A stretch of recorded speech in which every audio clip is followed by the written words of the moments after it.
like short guys? Now, is that rumor about the $1,000 of steam? That's true. Wow.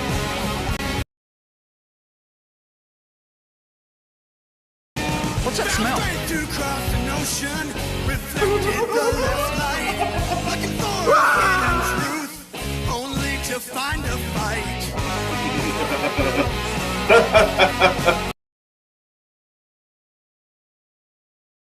I can't believe what? Oh, look, I'm being gay over here. Locally, I really.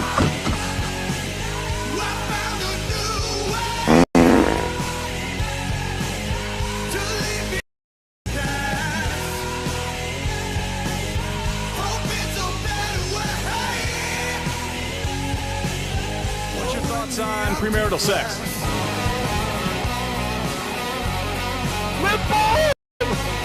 Come play with us. I'm getting the fuck out of here.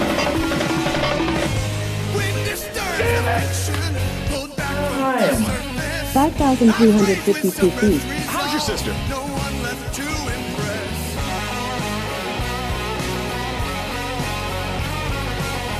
Cereal champions. Lowest cost. Fully equipped swimming pool, which we have right here.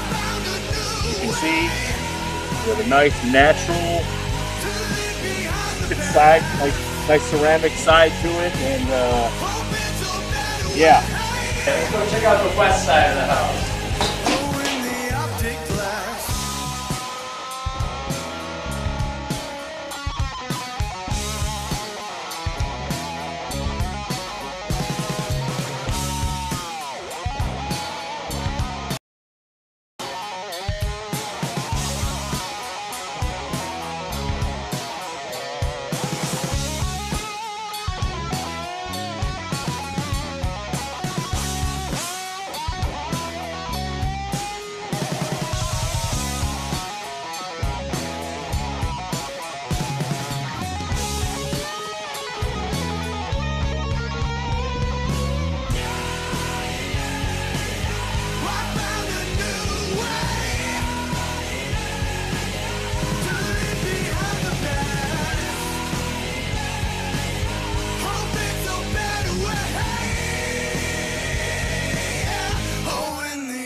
Glass.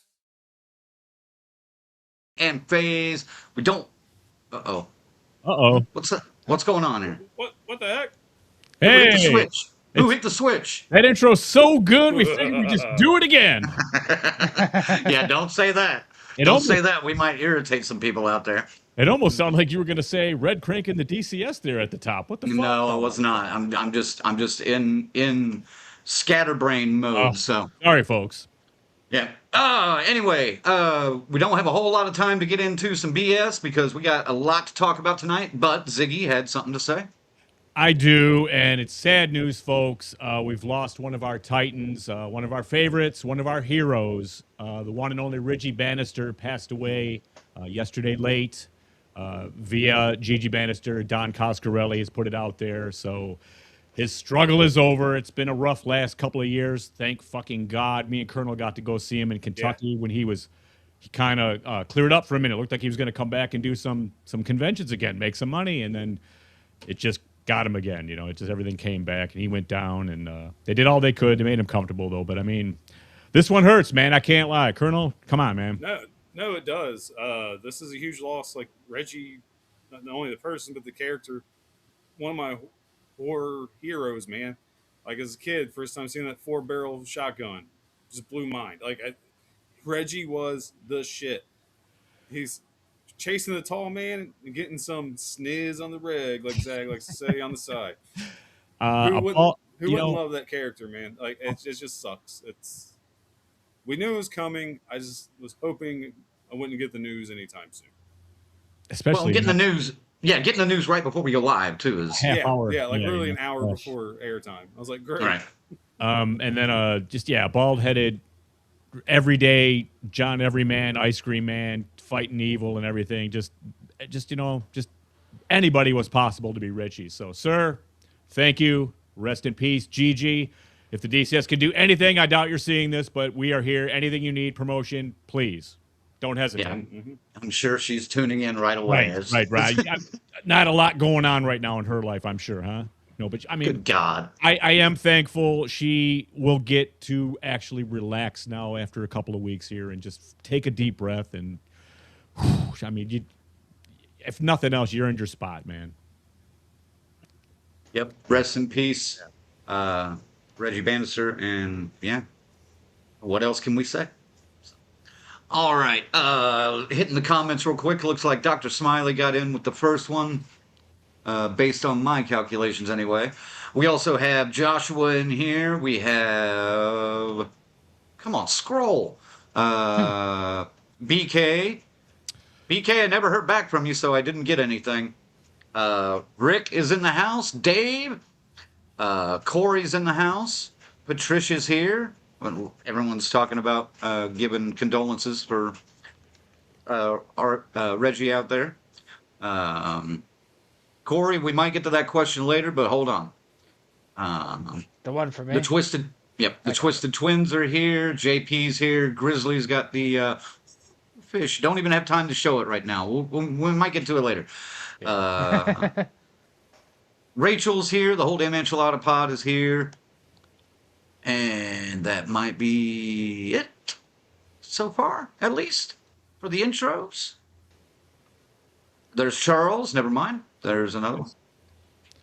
And there we go. Yep. That includes everybody. All right, gang. Take it away. Thank them. Sure. Folks, special thanks to our final girls and guys. We love you all. C-Phase, the Muffinator, and Tyrone. We got the Crazy Ralphs, Bell's Fancy Creations, Dr. Smiley, Grizzly and Paula, Luke, Morgan Crypt, Joshua, Raymond, Allen, and Twisted Twinning in the whole damn enchilada pod. Our camp counselors, we got Adam, Christy, Lou, S. Michael, Jimmy and Rachel, Stacy Lynn, Orlando, Angie, Chuck Schick. Chuck Schick. Okay. Dave, Carl, Patricia, Kristen, JJ, and Nanook. Pathetic on the Chuck Schick boys. Yeah. I threw out a Chuck Schick. I'll catch the last one, man. I'll catch the last one. Real quick, if you want to become a member of the Death Curse Society, you can do so by going to deathcursesociety.com. Find the tier that fits your wallet, and you can help us keep on keeping on, if you know what I'm saying. And FaZe will say to you, thank you. Thank you. God damn it, thank you. I want to say one last thing about this past week. Brandon's son, BK, our own Death Curse Societies, BK. Yep. His son is a extremely talented metal, hardcore, death metal guitar player. They had a gig. They actually put themselves up 21 years old on the road from Colorado to come and just did a little trek out this way. Their venue got canceled in Detroit where they were going. Mm-hmm. So we gave up the poker room for a night on a Wednesday. And we had, Is that where that was? yes. It was very cool. Accustomed to Suffering, if you want to look him up. And the other one, he's in both bands. And I wanted to give him a little plug.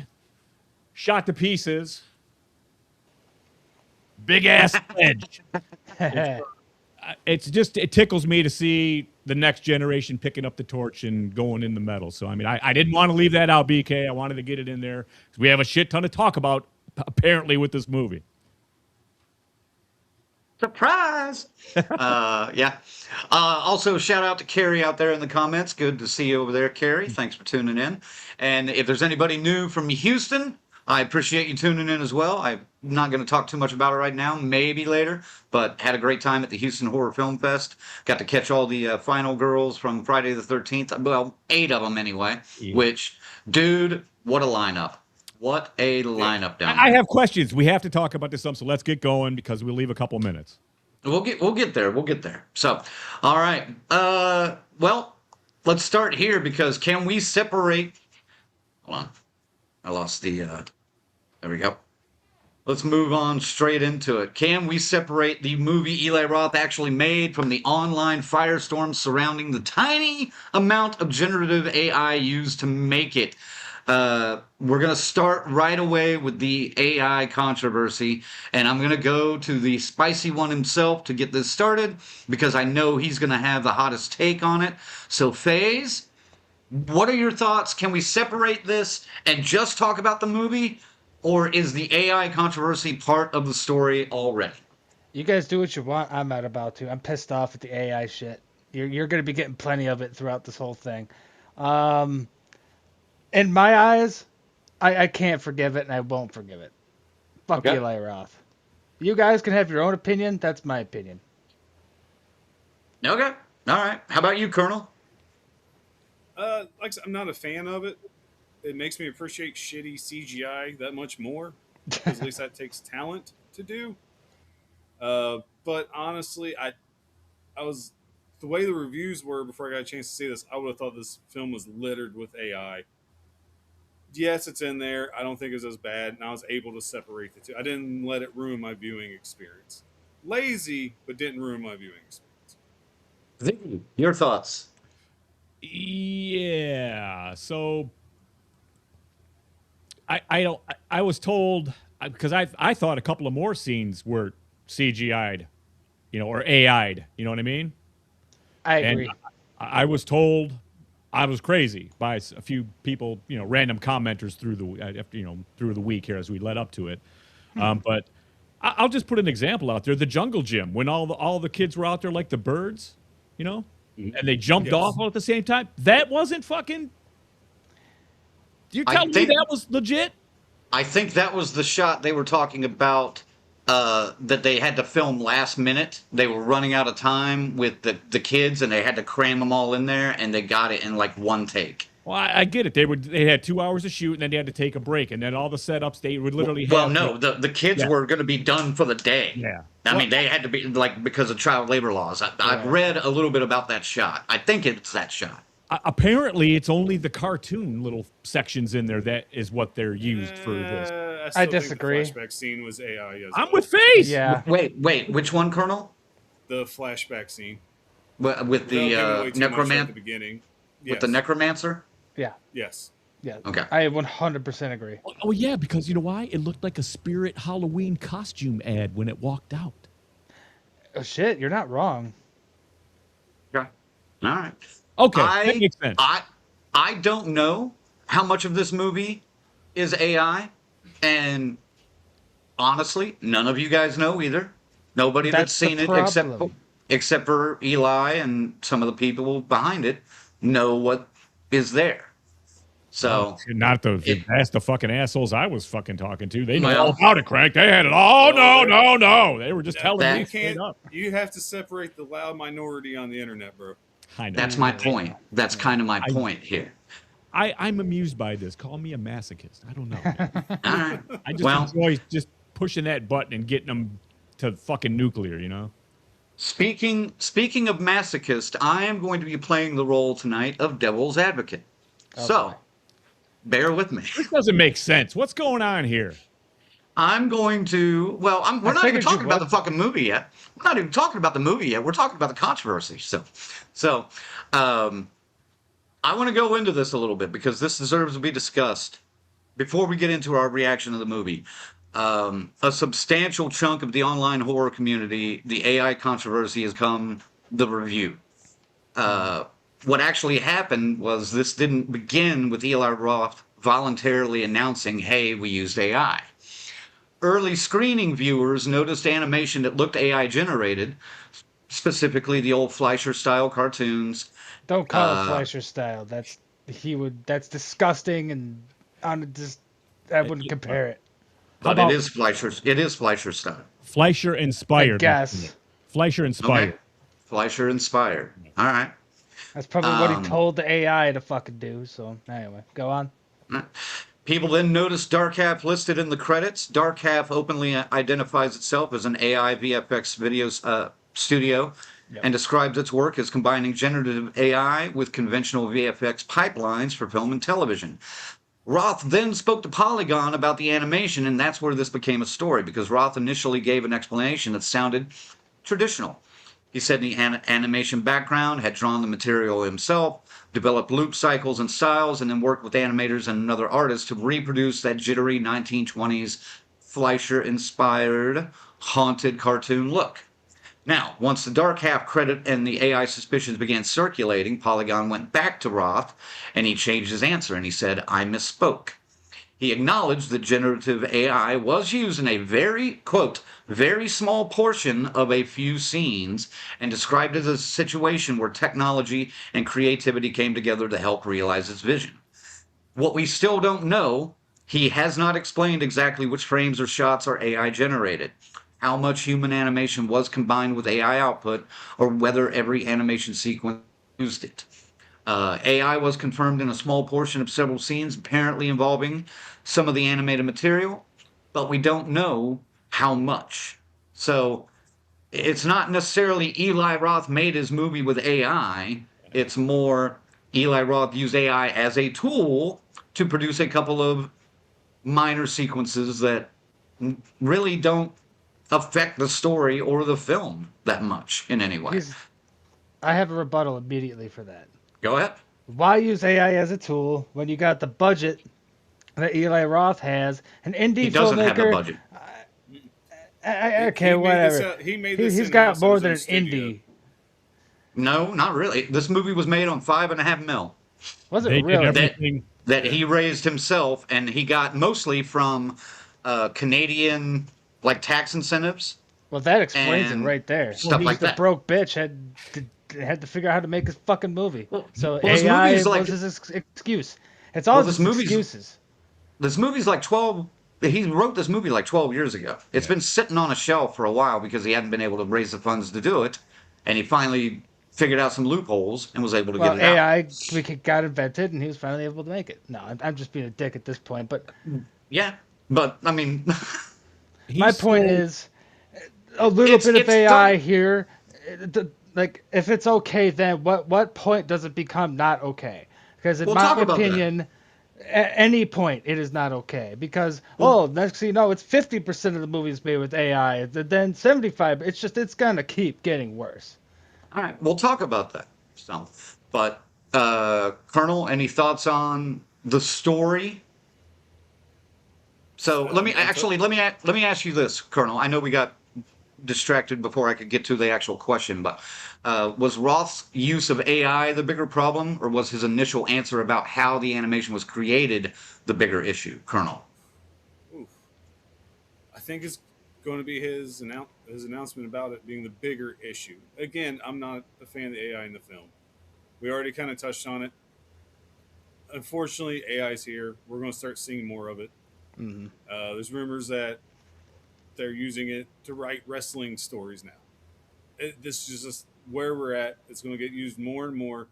And there's other things I could say, but I don't want to upset one of our co-hosts here about use of AI flyers. I'm just not a fan of AI.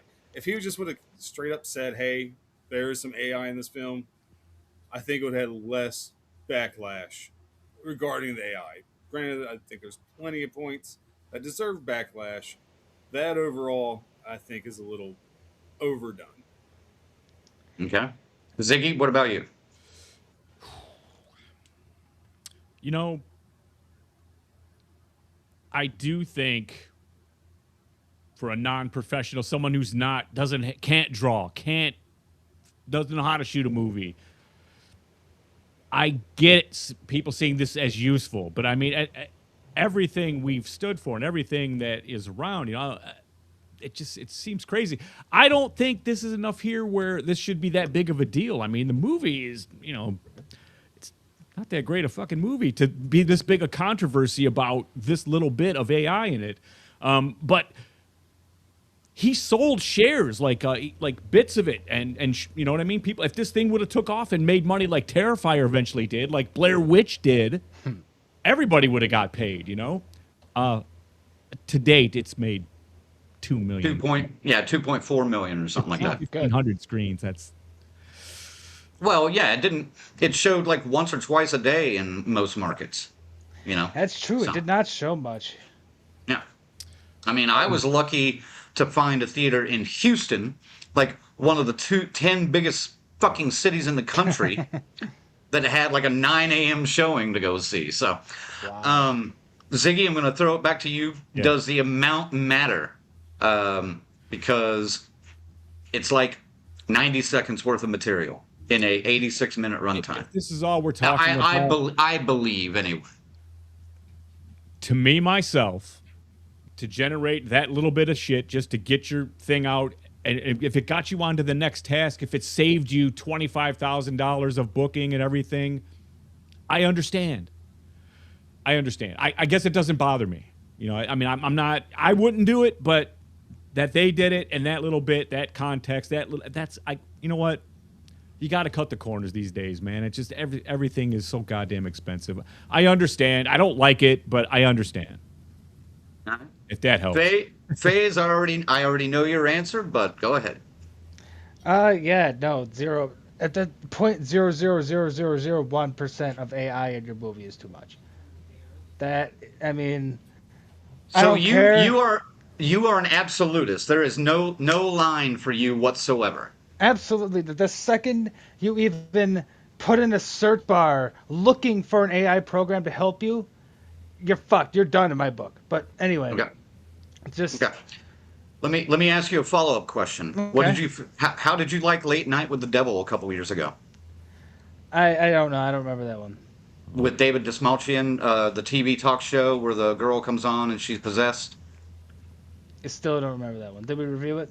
Yeah. Yeah. It went. I don't know if he was in there full time at that point yet. I don't know. All right. It was one of the most popular movies of 2024, Did it use AI, I'm guessing? and they did.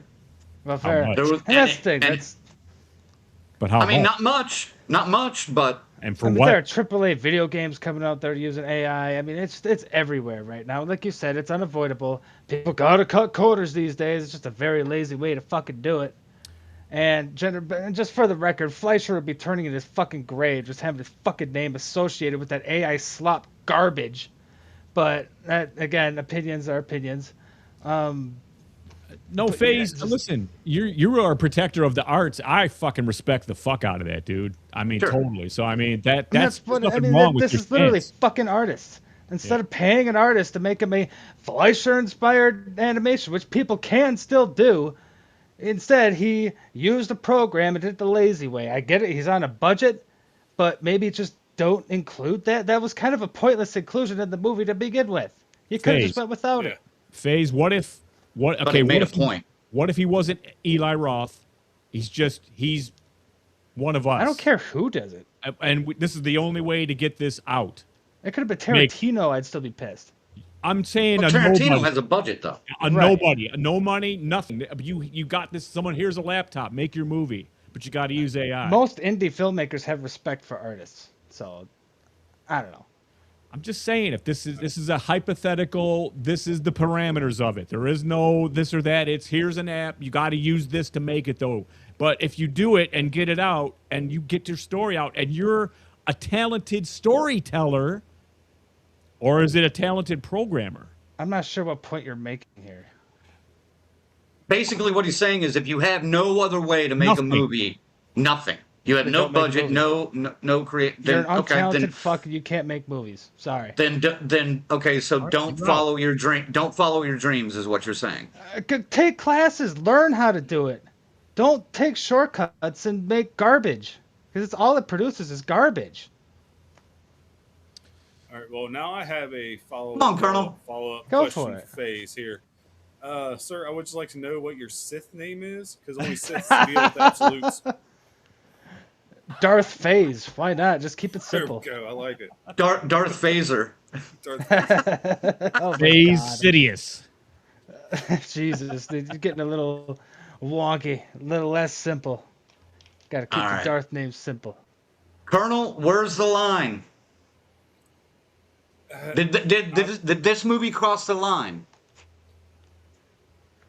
I don't think so. Like I said, to be fair, it's not like the whole movie is done in AI.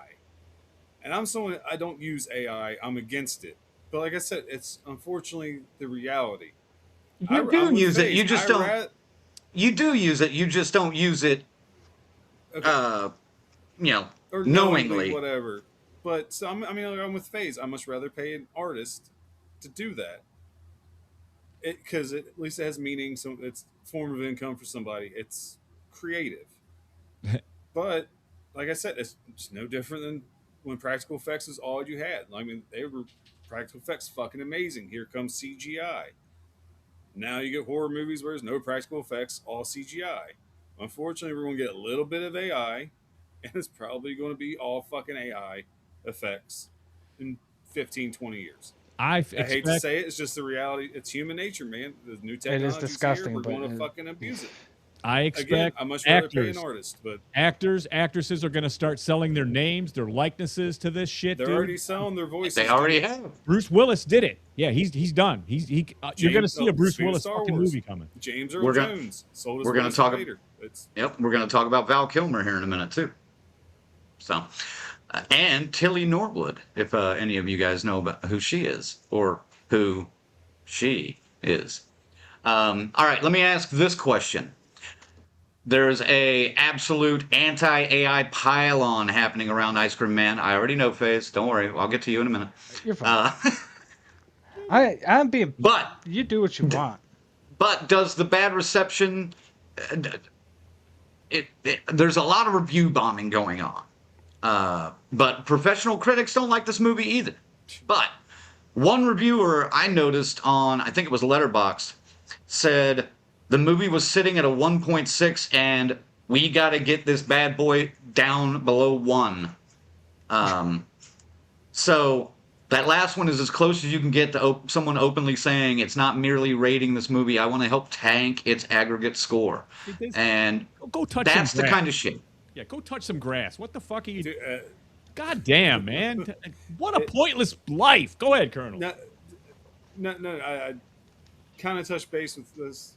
With Crank earlier today. I'm not so much going to say it, but I think a lot of the review bombing not only has to do with how bad the film may or may not be, but also think it has to do with Eli Roth as a person, based on the reviews I've seen on Letterboxd. I've seen enough. No, there were some of those too. Yeah, I'm like, okay, like I don't. Everybody wants to be told what to think now, man. It's so silly.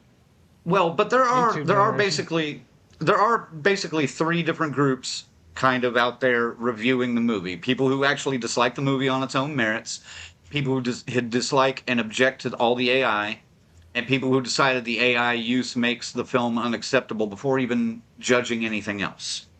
So, Colonel, man, do you feel like the online hate is deserved? Is the movie being fairly judged?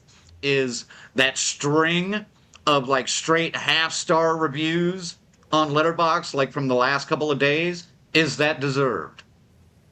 I don't think so. Maybe going in knowing all the hate kind of made, like I told you earlier, and I'll tell you folks, talking to Crank, all the hate this movie was getting, my expectations were on the fucking floor walking into this movie. It couldn't go any lower. There was only one way to go, and it was fucking up. And yes, he did fuck up, but I still don't think this movie deserves nearly as much hate as it's getting. I really don't. We've been doing this for a long time. And I have seen way worse films than this. Oh yeah.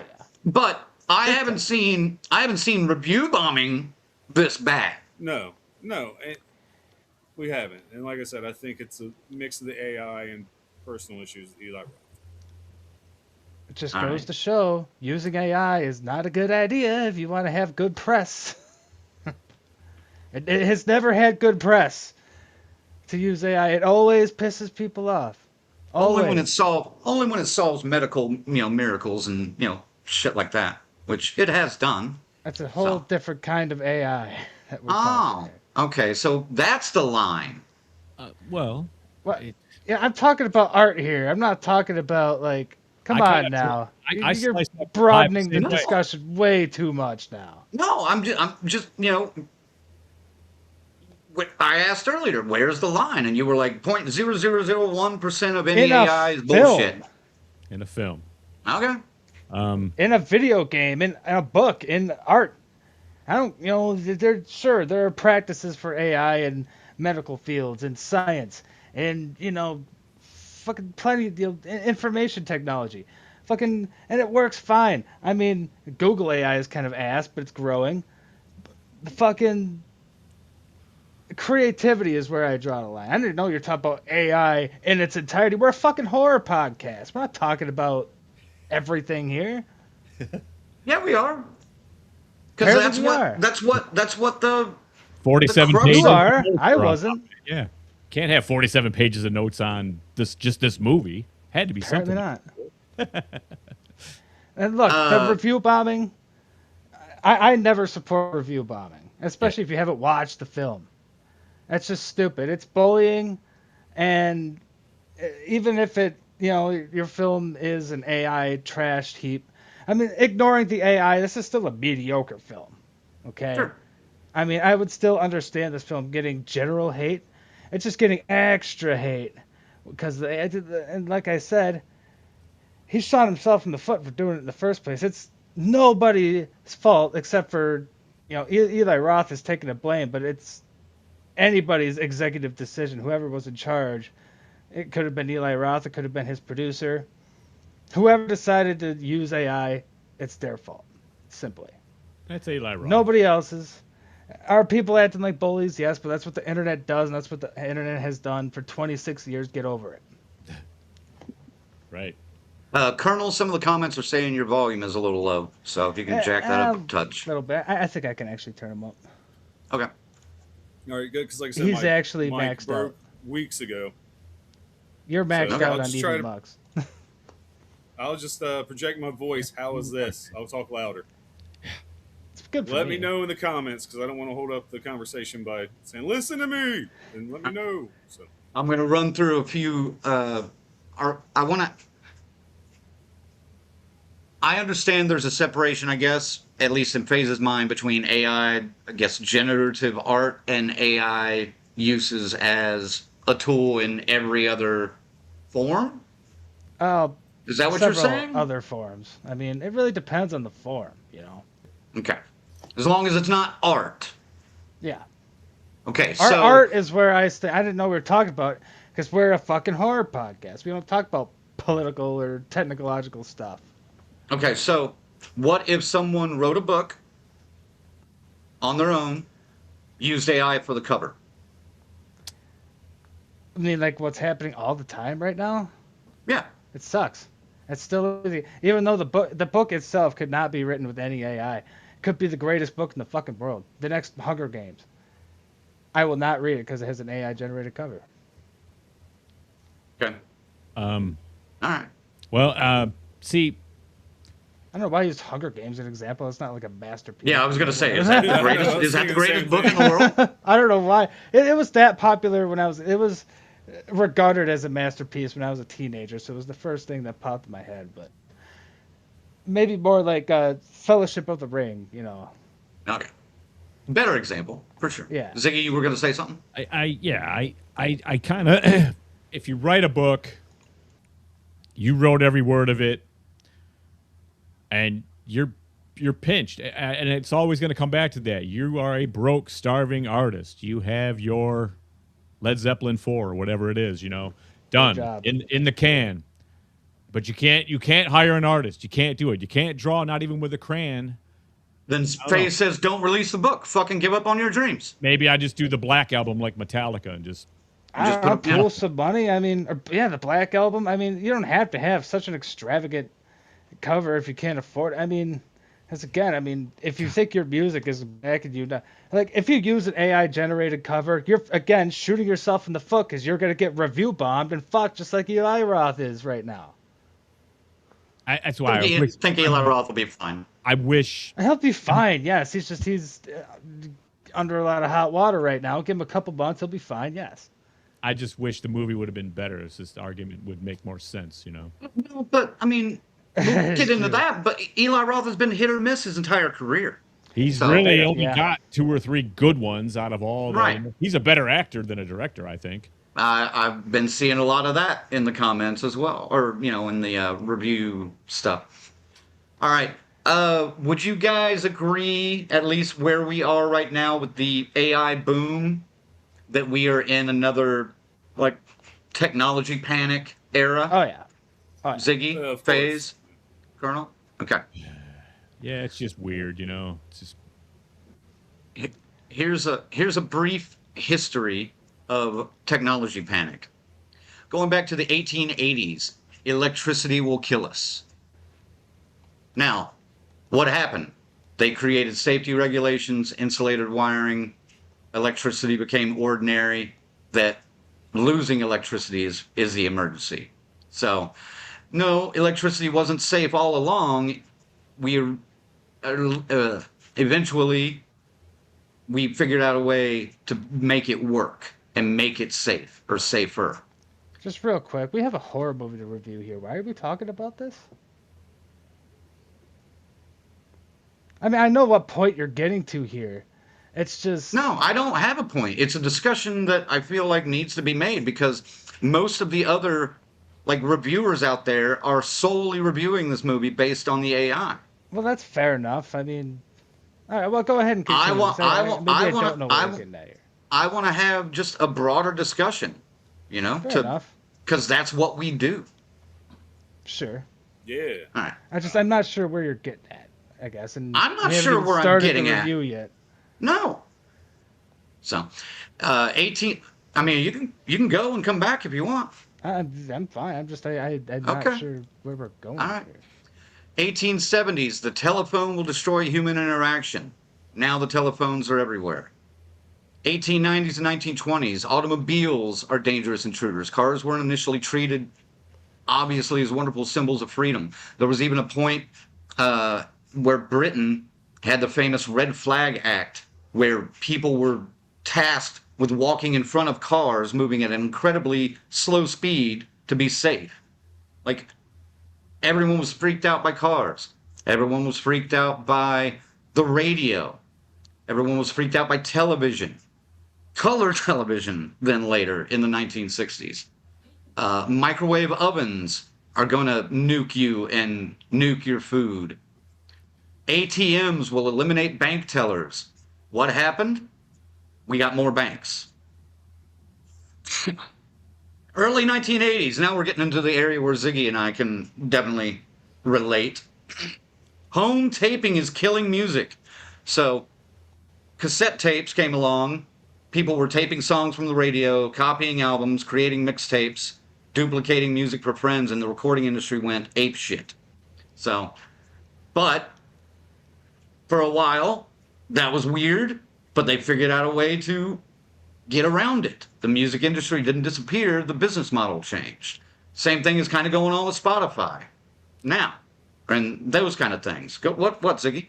I don't know if the music industry is the best example because it's pretty much they're distributing, but they're not doing what they did before. Right. You can get out there completely absolved from any record label and still become huge. Now. Yeah. There could be more regulation there for sure. Yeah. I mean, but if you really want to get on those big tours and those big festivals, you do need them for that. Yep. How about this one, Colonel? The VCR will destroy Hollywood. Oh, sure as fuck did. That's why they tried to make you pay fucking $200 per cassette when it first came out. No, I'm just joking. I don't even know how expensive they were. By the time I was old enough to have my own VCR and TV in my room, the shit was fucking like $5-10 per VHS because DVD was on the way in. Mm-hmm. And then from DVD went to 4K DVD, then to Blu-ray. Now we're going to fucking no more physical fucking media. I think 4K DVD kind of got skipped over a little bit, but you are right. Patricia's asking about my shirt. I did forget the 4K, yes. So Blu-ray, 4K now, a push towards all digital media. Yeah, that's true. It's going digital. Well, for some. We got home computing. We got the internet. We've got cell phones. We've got Y2K will end civilization, for those that remember that period of time. Video games will make kids violent and addicted. Now, granted, some of these have had adverse effects on society and the population in general, but most of them have had regulations and safeguards put on to help out. Yes, Faith. Those were the solutions. We're in the wild west of AI right now, where it's not quite regulated enough yet. That's what we need: are regulations and safeguards, like ones that'll protect artists. Exactly. From getting fucked. Smartphones and social media will destroy a generation. So, with all that, Regulations that allow good AI to exist while phasing out the bad AI. and I guess that's kind of my point because people, Just want you all know, AI gone, without, right. and I mean, that's like, definitely not the solution. looking back at that, cars, yes, killed people in the early days and still do. Some Early horses. electrical systems killed people. Yep. Some color televisions actually emitted dangerous radiation. The internet created enormous privacy problems. Smartphones created distracted driving deaths and many other problems, especially with our youth. Am I right, Colonel? You're right. Digital technology did displace certain jobs. Napster genuinely disrupted the record business. So it's not that necessarily people were wrong about every new technology before. It's just history shows that society routinely reacts to disruptive technology in absolutes. And usually the technology neither destroys civilization nor remains completely harmless. We figure out the risks, we establish rules, we change how people get paid, and eventually the technology becomes part of ordinary life. So, that leads back to The Ice Cream Man. We've seen this movie before. Not this movie, but the cultural reaction to it. The technology appears. People immediately say this is going to change everything for the better versus this is the death of human creativity.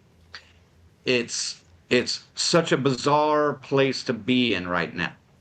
And I feel like my question is, are we seriously going to judge an entire 86-minute movie primarily by a few seconds of AI-assisted animation?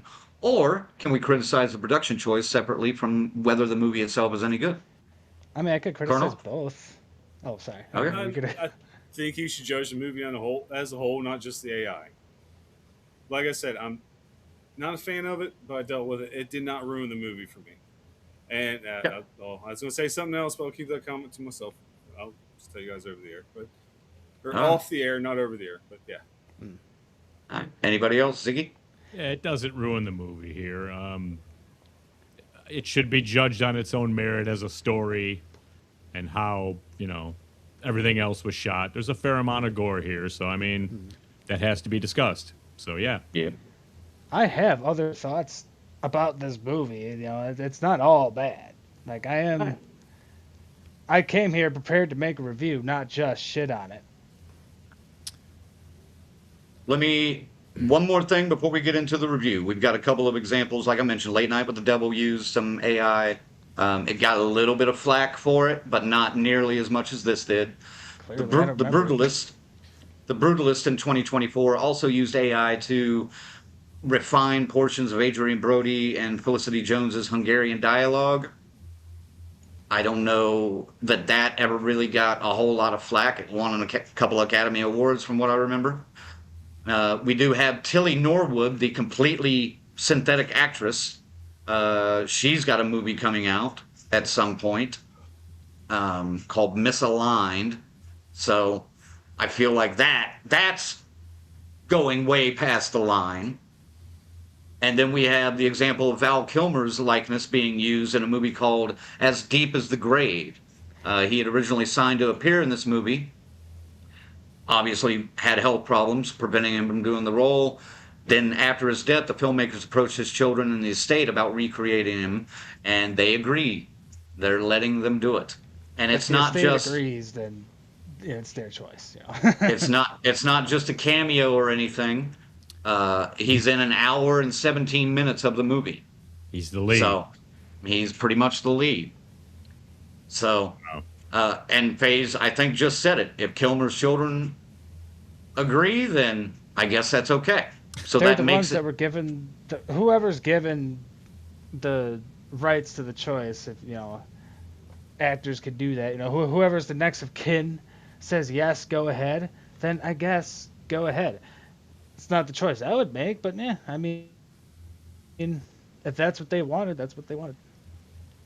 If Kilmer himself signed off on it, feel free to use and CGI AI generated version of me in hours 15 of this movie. You have my full permission, then fine. Any comments that you highlighted in here, Faze? I don't see any. No, there hasn't really been. Oh, Everybody wants the dog's opinion on the movie. Yeah, everybody wants JJ's opinion on the movie. That's where it's kind of been. Yeah. A JJ little is bit of the dog's talk name. here and there, but He could care less about AI or the ice cream man for that matter.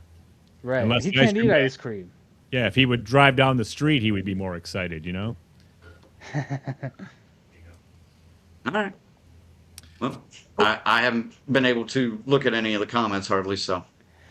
I mean, yeah, there's not much to actually like for Okay. the discussion. All right. Well, then let's get into the actual review, anticipation and marketing. The Ice Cream Man takes us to Baleen Bay, one of those perfect little suburban towns where kids play baseball, parents worry about dinner, and apparently nobody has learned that you should never trust an ominous ice cream truck in a horror movie. So the marketing was not shy about selling this as an Eli Roth movie, kind of unleashed.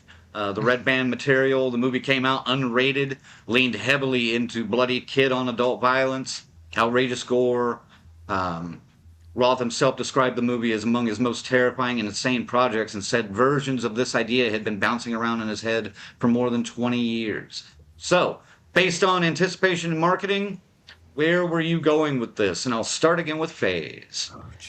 I mean, I This enjoyed is the but pre AI controversy. right. Okay. We spent enough time talking about that. I'm pretty much done with it. You all know my opinion. My actual anticipation before I learned about that is I was pretty excited. I enjoyed the 1995 version because it's just to turn your brain off and here's a wacky, wonky, stupid comedy, but that's stupid in a good way, you know, in that turn your brain off and enjoy it, you know, like the Stooges kind of way. And just fucking enjoy it. And that's what exactly how the trailers looked. So I was looking forward to a nice, relaxing horror comedy. Just sit back, relax, and let the thing be stupid and fun. So I was looking forward to it. Colonel. My anticipation was fairly, I wouldn't say fairly high. I was kind of like right in the middle. Well, you kind of said you had low expectations. No. That's before. Oh, 'Cause, okay. like I said, it's an Eli Roth film. I've seen Eli Roth films. I kind of know what to expect in the middle of the road. Like I said, then these reviews came out. Okay, my expectations got extremely lowered, like low. So yeah, like needless to say, I was like, misery loves company. Come on, kids, we're gonna go see a movie. And you it doesn't took- help I had it. You took both kids, right? I took both kids and got two totally different reviews and ratings, which I will give their ratings at the end when I give my rating. It's amazing. All right. Ziggy. What? Oh, Anticipation and marketing. Pay attention. Pay attention. Come on. Oh my god. I dug Thanksgiving, man. I thought that was a ball. I thought that was fun. I thought it was executed well as a slasher. Patrick Dempsey as a killer. Fuck yeah, man. What a blast this was. So, just looking at the trailers and stuff, I went, this looks a little more, I mean, it's, dare I say, it's like it's all daylight, bright daylight, most of it, and just artsy looking, and this is before we heard any about the AI stuff, so of course. Right. And, so I was like, I don't know, but I go, you know what? That's just the kind of thing Pearl did too. It made it look all happy and bright, and then it was like, whoa, and blew me away. So I had kind of I hope it's good, but it's probably going to be stupid. That's what I thought, But I'm in. I'm going. I'm the anticipation. So I'll say just a click above the mid for me to go to it. So you're saying Thanksgiving helped push your expectations up quite a bit. Showed me he gets the kind of style I like in a slasher, gore film. So yes, Colonel, did that help you at all too? I mean, it helps, but like I said, not only do I like Thanksgiving, I'm a big fan of Cabin Fever as well. And, well, So he Hospital. has some movies that I really like. He has a few movies that I really don't like. So it was really right there mid level before all the AI backlash. I was It looking at helps, this to but be an Eli I was Roth still looking banger. forward to it. All right. And Pace, go ahead. I was looking at this to be an Eli Roth banger like Thanksgiving. That's what I was Okay. hoping for it to become. That was good, man. I mean, Oh, yeah, we all like it Thanksgiving. was like this, so I guess his filmmaking, with this one. But then when I saw, like, well, he paid for everything, and he bought the 1,500 screens, and he did the distributing, and he did this, and they made this, and paid for it all, every bit of it, and then sold shares to, Right. crowdfunder, Right. Basically, yeah. That I can't remember the company name. Yeah, but- you know what? It's funny because I actually considered this way back then, Yeah, because they did a huge social media marketing campaign a couple years back where they were like, "Hey, be part of funding Hollywood movies." Blah blah blah blah blah. Eli Roth is joining on with us. I was like, Yeah, it was like, nah. to me, well, unfortunately, the commercial they made looked very much like the next face of horror, and we know that's a fucking skiz, scam. Right. Yeah, fuck them. So I mean, that's why I was kind of like, and then like you couldn't really get any information on what they wanted to make at the time, and just put your money in and just wait. Well, since we're talking about it before the movie, what other good movies has Eli Roth made? Hostel, I would say, is good. The I first forgot he one. made that. It's Yeah. different, Yeah, it's so Well, it was groundbreaking at the time. It may not be a good movie now. It may not hold up, but man, it changed a lot of shit in the horror world. It was like I think. it was like Saw, but not as heavy of a hit as Saw. But I mean, it was Right. still in that it was that year's Saw. It was. I think it really kicked off the whole gore porn era. Torture of porn. horror. Yeah. Yeah, torture porn. Sorry. It's what kicked Yeah. off Terrifier, basically. That makes Yeah. sense. I could believe that now is the time.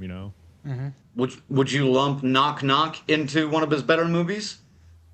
That one's pretty good. thought it was all right. Obviously, Cabin Yeah. Fever's in there. I mean, because it's just gross. It's just all the shit they did in that was. That's the thing. You look at that gore and you go, ooh, well, what's he gonna do here? And Cabin Fever. yeah, Of course. Hell, I mentioned Cabin Fever. Yeah. I stand on that one. Anything else? Thanksgiving. He doesn't but have a anything big else? list. No. Green Inferno. Borderlands. I'm just fucking with you. come on, Well, Green. that's why he did That's why this he movie. did this. Yes. Yeah. Because he got fucked over by the studio system, so he said, "You know what? I'm gonna go to Canada and make my own shit." So, time, yeah. It just I don't know. Hey, the box office is telling the story. So right. I'm not a huge Eli Roth fan. Those few movies that I just listed off are good or okay to me. Other than that, So, all right. Initial thoughts walking out. I'll stick with let's stick with Ziggy on this. Come on, man.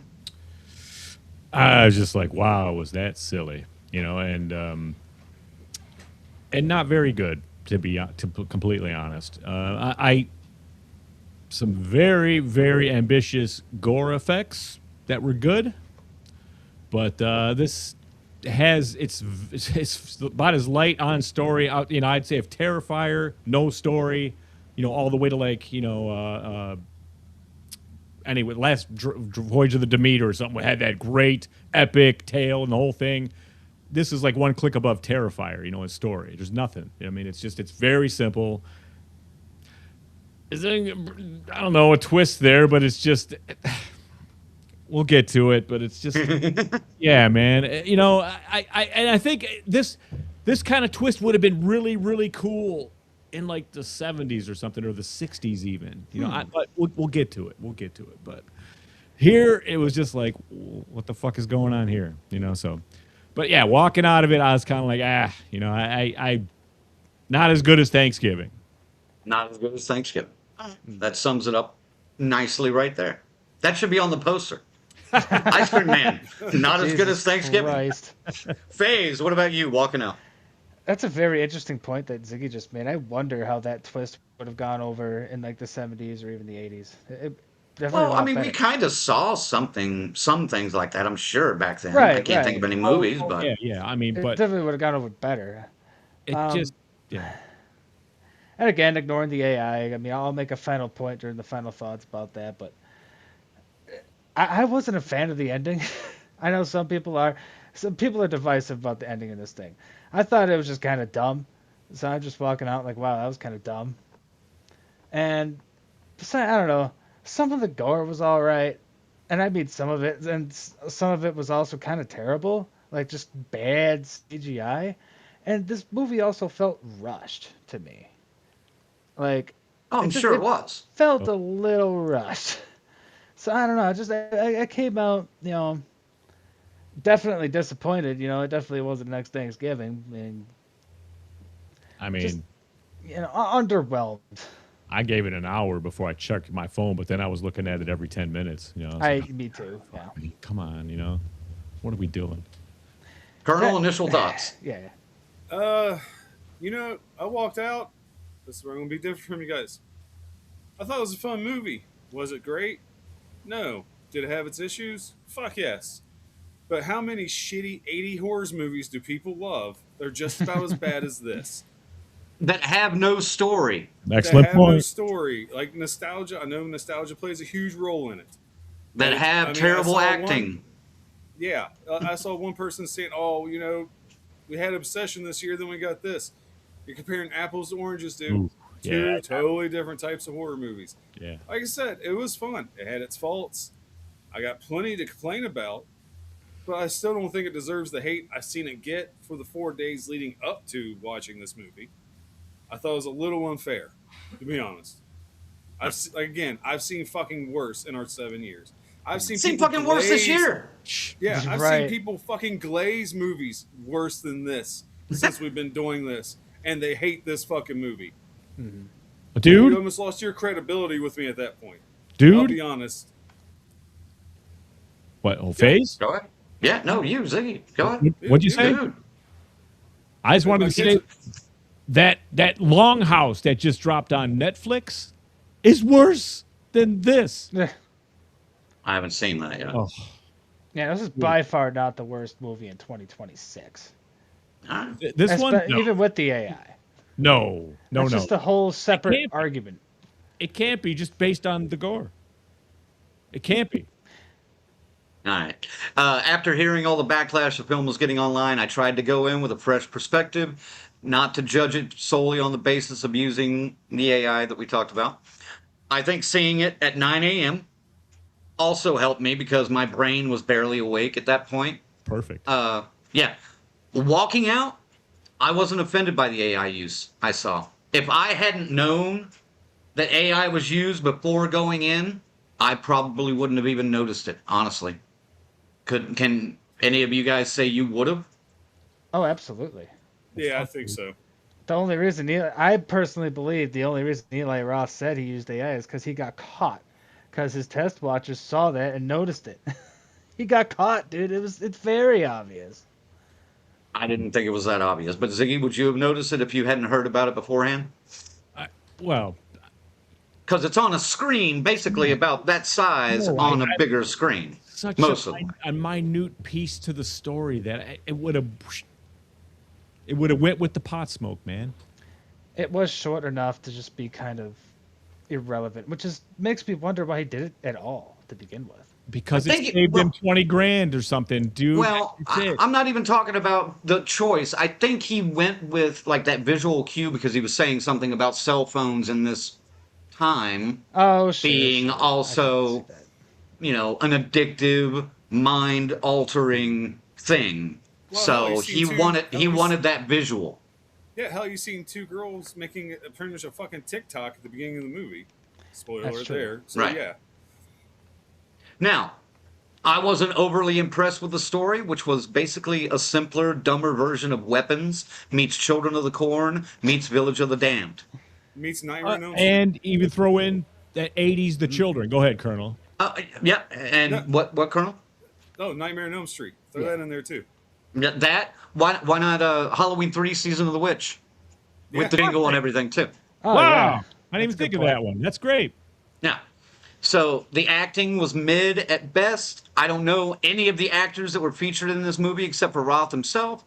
But this isn't the kind of movie that you're going into to stretch your imagination or make you feel especially haunted or weirded out like most of my favorite movies. I didn't hate this, and I'm shocked that I didn't hate this. I'm kind of It was just surprised, one of those too. movies. It was one of those movies that was just best enjoyed when you want to turn your brain off, smoke a little bud with the Ziggy in the face, and course. kill 90 minutes. It is I a was decent telling marijuana film. Have you not seen the Eli Roth film before? This is an Eli Roth fucking film. It's no different than any other Eli Roth movie made. Well, and you said that at some point, either when you and I were talking, or you put it in the comments of like our little group chat or whatever, and you basically just said, "Well, that was an Eli Roth film," and I was like, "I'm not taking that line. That's a good fucking line." You know, so that's why I haven't said that. But exactly, you are fucking dead on, dude. This is an Eli Roth film. There was a comment. I want to say, can you find a comment from, I think it was Corbin. Can you find that comment? While you're saying that, I want to. Because I think he said the same thing. He said this is an Eli. I like Eli Roth. There it is. Yeah, no, it's a good perspective too, because you know this is just a fun, campy and gory film. Exactly. There we go. But a campy, gory film doesn't have to be a 10. You know what I mean? No, I they almost don't never. expect They a don't have to campy, be. gory film to ever be a 10, dude, to be honest with you. And I love Let me them. say this. I will say some of the dark humor, some of the tongue-in-cheek stuff, I think would have been landed better with a more talented cast. Sure. What do you think of that? Maybe. Because Very possible. Thanksgiving has the same kind of gags, dude, but they hit.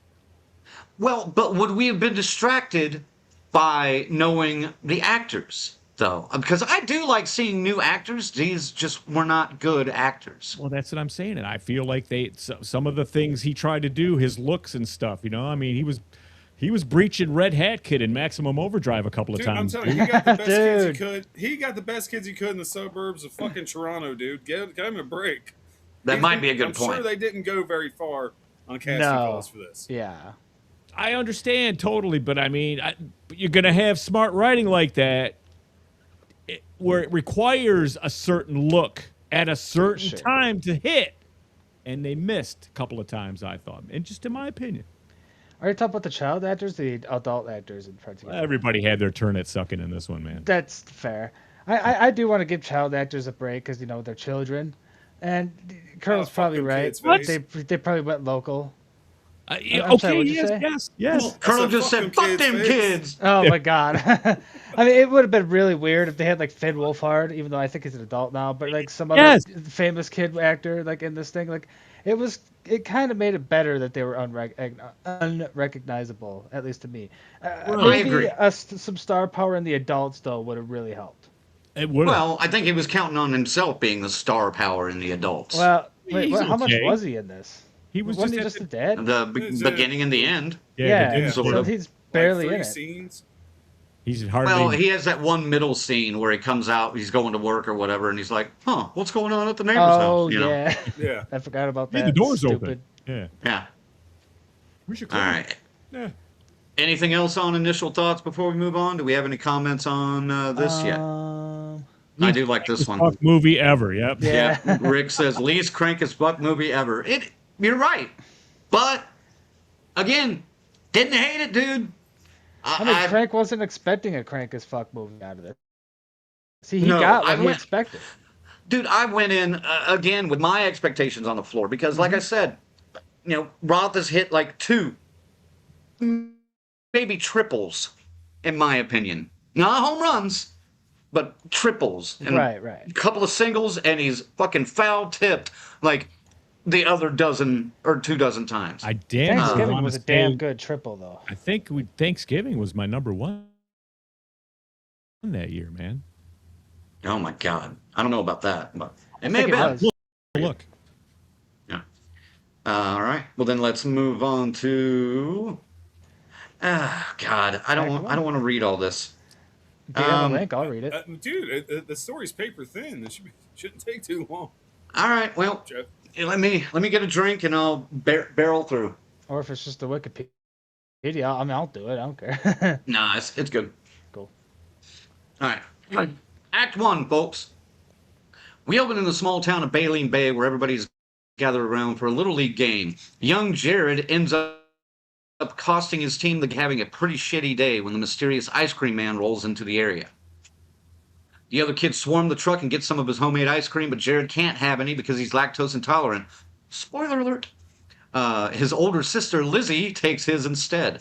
Afterward, Jared and Lizzie run into Lizzie's ex-boyfriend, Chris, and Jared later stops by the house of his best friend, Elliot, only to be told that Elliot is sick.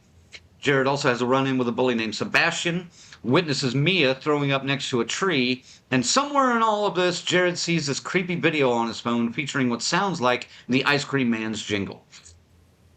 We then meet Jared and Lizzie's parents, Marty and Allison Mayfair, at family dinner. Both are lawyers, as was Jared's grandfather, Milton. At this point, everything still looks like normal suburban life. Then the sun goes down. That night, the ice cream man drives his truck through the neighborhood playing his jingle, and whatever was in that ice cream kicks in. The kids who ate it basically go into this murderous trance, and the movie does not ease us into it. Piper saw the girl on the poster over here. Saws her mother's head off while her brother beats their father with a baseball bat. Another brother and sister drill into their dad's skull. One of Jared's bullies and his sister trick their father into sticking his hand into the garbage disposal, shredding his hand, and then set him on fire. All across Baleen Bay. All across Baleen Bay, parents are getting absolutely massacred by their own children. That includes Elliot's parents. So in the span of one night, the sleepy little suburban town basically turns into children of the corn with an ice cream truck. Jared heads to school the next day, apparently unaware of just how bad things got overnight. Almost every kid there is still under the ice cream man's control. The exceptions are Jared and two classmates, Mia and Tommy. Then the jingle starts playing. Every possessed kid leaves class and heads outside for more ice cream. One child falls off the roof, and when a teacher rushes over to help, the kids turn on her and beat her to death. Then they start attacking the rest of the teachers. One teacher even gets his brains scooped out like a goddamn sundae. Jared, Mia, and Tommy realize they aren't just watching something horrible happen, they're next. A cop and a firefighter respond to the school, but the children kill them too. Even worse, the possessed kids are actively hunting down the children who weren't affected and force-feeding them ice cream, turning them into part of the ice cream man's army. A crossing guard riding a hoverboard rolls away, thinking he will be saved from the carnage, but is immediately dispatched by decapitation by another kid, which I thought was a pretty funny scene. Jared manages to call Lizzie, but Lizzie has a problem of her own. She ate Jared's ice cream earlier, and now her arms are going numb. Jared tells her that Mia managed to throw the ice cream up before it completely affected her, so Lizzie forces herself to vomit, and it works. She regains control of her body and tells Jared about a nearby church basement where he can hide because nobody ever looks down there. Lizzie gets outside and finally sees what Baleen Bay has become. Bodies everywhere, murderous kids roaming the streets, total chaos. She gets trapped on a rooftop and calls Chris for help. Chris manages to reach her after blasting some of the kids back with a power hose, and the two set out to find Jared. Meanwhile, Jared, Mia, and Tommy finally escape the school for a moment. Sebastian actually helps him, suggesting maybe there are still kids who haven't turned. Unfortunately, Sebastian gets caught and force-fed the ice cream. Jared, Mia, and Tommy keep running. Their destination is the church, and whatever started as a weird ice cream truck showing up after a Little League game has now turned into a full-on fight for survival. So, first question, Act 1. Did the movie waste any time getting to the carnage, or was the escalation just right? Carnage expert, Colonel, go. There you go. Oh, they did, dude. It was the perfect setup. It made it so much fun because, like, when shit initially hit the fan, yes, I'll be honest, spoiler alert. There's a lot of shitty CGI throughout this first act. But man, when you get some practical effects in there, they're pretty fucking good. So you gotta take the good with the bad and the fire. I thought Blumhouse had some bad fire until I seen Ice Cream Man. That is like. That I could have believed was fucking AI. I was like, okay, there's AI in this movie. I think that was just shitty CGI. Yeah, just CGI, really bad CGI. But no, the pacing at the beginning of this film was fucking perfect for me. All right, FaZe? I agree. I was really happy when this movie started. on the baseball diamond, right at the end of the game, you're seeing the titular ice cream man minutes into this film. And then, the carnage, maybe in between 10 to 15 minutes, it gets very quick. I mean, this movie just gets right to the fucking point, and I love it. So that's how these campy, silly horror movies are supposed to be. You're not supposed to spend 20 minutes meeting these families and shit.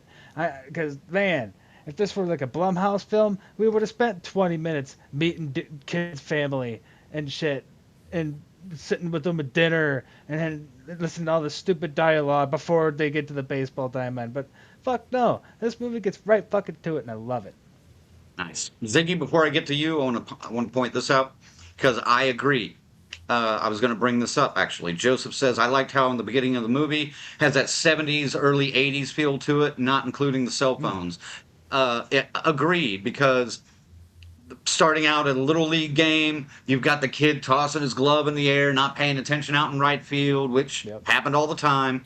I thought it was a perfect opening, Colonel. No, I'm saying that was me. I was that kid. Oh, right you field were where they that put kid. The shittiest kid.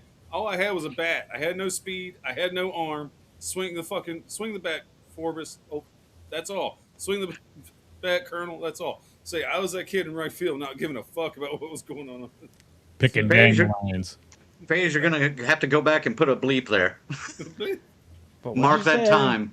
No, don't say it. Don't say it. Just mark that time. I can't even see the time right now. It's fine. 1:17. 1:17. I got it. But yeah, Joseph, I completely agree because I like that first sequence. That opening sequence kind of pulled you in, kind of gave you that Stepford Wives kind of feel, like you were gonna go into that world a little bit. That idyllic community. But there's bullshit happening in the background that no one knows about. The kids messing with the store owner with the bell that's not even there anymore. I like that point. And the character setup I thought was simple, but it was enough for me. Here's the kid, here's the bullies, here's his friend, his one friend, and here's his older sister. Setup. Good. Solid. Ziggy, jump in. Act 1. Yeah, it's. I think Black Phone kind of caught the vibe a little better of the Little League game back then, but this is that same ballpark, no pun. And anyways, it's pretty. They get right to it, and then of course, bring on that sweet gore. I love it. Now I'm going to come right back to you with this one. How effective was the jump from normal suburban life to the kids brutally murdering everybody in sight? Ziggy. Yeah, exactly. Like weapons. They just no hesitation. They all had. Some of them had planted weapons, and some of them just grabbed whatever. And just about everything gets used in this one. It's pretty good. Pretty cool. And I actually love the first one where, she's sawing the mom's head off, and it looked great, I think, I hope you guys agree. Yeah. But then the dad wakes up and he turns on the light. He's like, "Oh, honey, you spilled something." Yeah. Freaks out and then gets bashed in. I thought that was a great moment. It may not be wholly original. It's a great fucking moment, Colonel, what about you? Did that switch, that jump from idyllic life to horrific scenes help you? Or rope you in? Of course. Of course it did. Because, like I said, I'm like, Zach, give me the fucking gore, dude. And he gave me what I wanted right from the jump. I saw the 1 hour 26 runtime. I'm like, okay, add credits. This movie's probably only about hour 15, hour 20. All right, I'm in. And literally, what? Like you said, 10, 15 minutes to hour 15. We were fucking there, dude. And I'm all for it. Especially, like I said, the mom getting her head cut and sawed off. That was fucking sweet, dude. And it literally just how creative some of these kills were in this movie. It was a nice touch. I appreciated it. Well, and we haven't gotten there yet, but I like using some of the school utensils and stuff, in the later scenes too. Yeah. So, Faze, what about you? Was that a good switch for you in that first 15, 20 minutes? From normal life to the horrific violence? Yeah, I mean, it was smooth, surprisingly. I mean, yeah, the fire looked silly, and it was a mix of terrible CGI and good practical effects, which was kind of interesting, because it's like, oh wow, here's where the effort went and here's where the effort didn't. It was a weird mix, but it was kind of neat. It was creative though. Like a lot of these kills were creative because they were just coming up with so many different ways for these kids to just slaughter these adults, and I don't know. So yeah, to actually answer your question though, yeah, I thought it was a good switch. Yes. All right. Anything else on Act 1? All right, good. Moving on. No. No, it was a great start, generally. All right. Act 2. Jared, Mia, and Tommy make it inside the church and eventually find a walk-in freezer, figuring it's as good a hiding place as any. Instead, they find a mysterious preacher, and this guy apparently knows exactly what's happening. He tells them that the ice cream man's real name is Jonathan Smiley. Smiley wasn't always some supernatural killer. Smiley? Smiley? He used to be a regular ice cream man in Baleen Bay until he was accused of committing horrible crimes against children, and that's where Jared's family suddenly becomes connected to all this. According to the preacher, Jared's grandfather, Milton, was a lawyer who built the case against Smiley, and Milton convinced the children of Baleen Bay to testify against him. Smiley was sent to prison for life. Those children eventually grew up. They became the parents currently living in Baleen Bay. So the massacre isn't random. Smiley is killing an entire generation through their own children. While Smiley was sitting in prison, a necromancer approaches him and offers him a deal. Smiley surrenders his soul in exchange for the ability to come back and take revenge on everyone who helped destroy his life. And according to the preacher, there's only one way to stop him. The kids have to destroy both the necromancer and the mysterious siren connected to Smiley's resurrection. Unfortunately, Smiley and his possessed kids discover where Jared, Mia, and Tommy are hiding, and the three manage to escape the church and reunite with Lizzie and Chris. Now, they finally got something resembling a plan. If the preacher is telling the truth, Smiley's unmarked grave may contain the bodies connected to the necromancer and the siren. So everybody piles into the vehicle and heads for the cemetery. They aren't trying to escape Baleen Bay anymore. They're going to try to kill the ice cream man. So, did the Jonathan Smiley backstory work for you?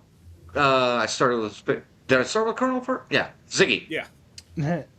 I mean, yeah, it's cool and stuff. It's the basic A to B to C, guy he wrongly fucked with. So yeah, he's got a beef, and now everyone's got to pay. And here it is, and it's horrible. Kids killing all these adults in horrible ways, and this guy's gonna, it's the priest knows all about it, which seemed a bit odd, that he just pops out in this. They're all backed into this freezer, and they can't get out. There's no way out, and he tells them how to do it. So, and I don't know, man. That part when just the mission itself is like, oh, geez, really, that's a lot of stuff you got to do to get this to work. So, but it's a horror movie. I mean, it's kind of like Warlock in a way. They got to get to the cemetery and stop him from saying the true name of God. And so they're on this mission to get to this cemetery and dig these, in an unmarked grave, mind you, that's been buried how long? Well, not very long now. Yeah. When they get there. Well, yeah, and that's the whole, but right. Yeah. You don't know this though at this time. Right. So yeah. I right. So you were okay with the backstory. It's fine. It's Dr. Smiley, not Dr. Smiley, but Jack Smiley, whatever her name. He doesn't say anything. He's the silent. Yeah. And I want to get to that later too because I have a theory. Okay. Okay. All right, FaZe, what about the Jonathan Smiley backstory? Were you okay with that, even though it was just kind of basic ABC, like Ziggy said? I mean, it didn't have to be anything more complicated than that. I mean, I thought it was fine. I mean, maybe it could have been made a little bit more interesting, but it didn't need it. This movie doesn't need to be interesting. Colonel, same question, but I'm also going to ask you because you brought up the Nightmare on Elm Street connection. Did we like the idea of Smiley's revenge targeting the children of the people who testified against him? I'll throw that question to you first. Yeah, I liked it. It at least it gave you a reason for why this was happening. But then again, I'm roughly, I don't know, probably 10 years younger than Eli Roth, give or take. I could have swore the Catholics just sent the priest off to another church that diddled kids instead of putting people on trial and framing people. So that kind of threw me off a little bit. But No, like I said, it was a means to an end. It gave you a little bit of story because we didn't have much to begin with up to that point. And like I said, I thought it worked. It satisfied what I needed. Again, not the thickest story, but This it isn't did the a job. Odyssey. Let, This isn't Exactly. this isn't Right. Homer. Nothing is left to your interpretation here with this film. We can say that. Ziggy, same question about the Smiley's revenge targeting the kids of the adult that testified against him. Yeah, 'Cause I- it's cool, man. It's there's your Nightmare on Elm Street connection. You know what I mean? They were wrong, and yet they did it anyway. They lied. They got the kids to lie. So, absolutely, it works. It fits. One of the better moments. One of the better things about this movie. Phase, same question, and then I'm going to throw a follow up to you. So, were you okay with the Nightmare on Elm Street style Smiley targeting children of the people that put him in prison or testified against? Right, right. I suppose you're right. That is very, very similar to Freddy. I didn't even make that connection. Like, dangerously similar. But no, Yeah. I was fine with it, you know. It gave him a reason. I mean, I don't know. I did not want this film to be any longer. So, me wanting them to spend more time establishing the backstory would be kind of strange. And plus, again, this movie really didn't need Kind it. of feeds into my next question, I actually. think it was just enough. I think they gave us just enough and left, you know, some to your imagination as well, which is perfect for horror. All right. So, Faye, I'm going to stick with you because, especially since you just mentioned you didn't want it to be any longer than an hour and a half, like it was. It could But have been, I mean, this next question would have expanded this because did the mythology involving the necromancer and the siren feel like a natural expansion of the story, or a whole lot of mythology dumped on us all at once?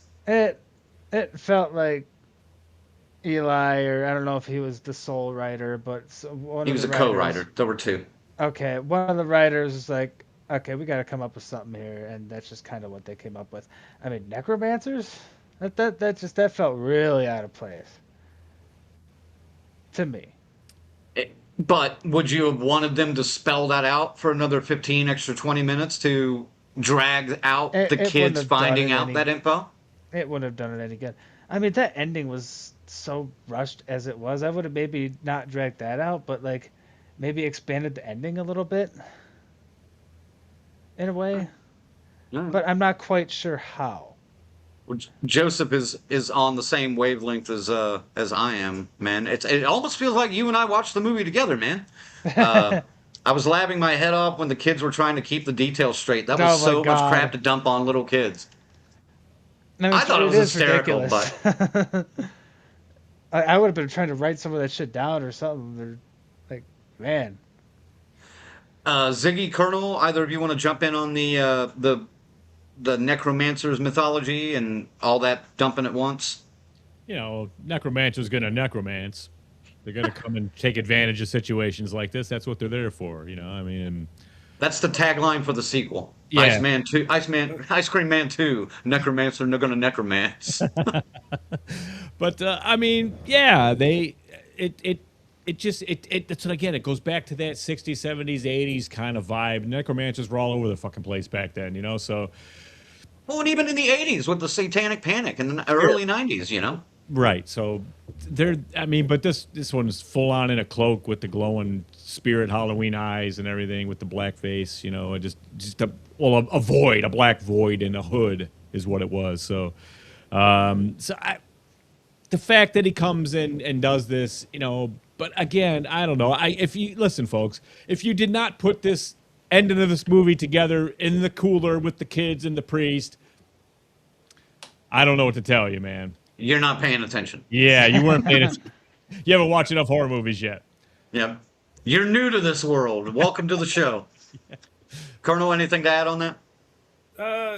Not really. Like you guys all said, I thought the huge mythology dump was there to try to confuse the audience. Like we were one of the kids that were telling it to. Again, easy as fuck to figure out, but I actually enjoyed it. Because, like I said, you felt like you were one of the kids. You're getting the same information at the same fucking time. It's. But Good. most of us are smarter Good than point. a fifth grader, though, and luckily figured it out. But Oh, Rick, good point.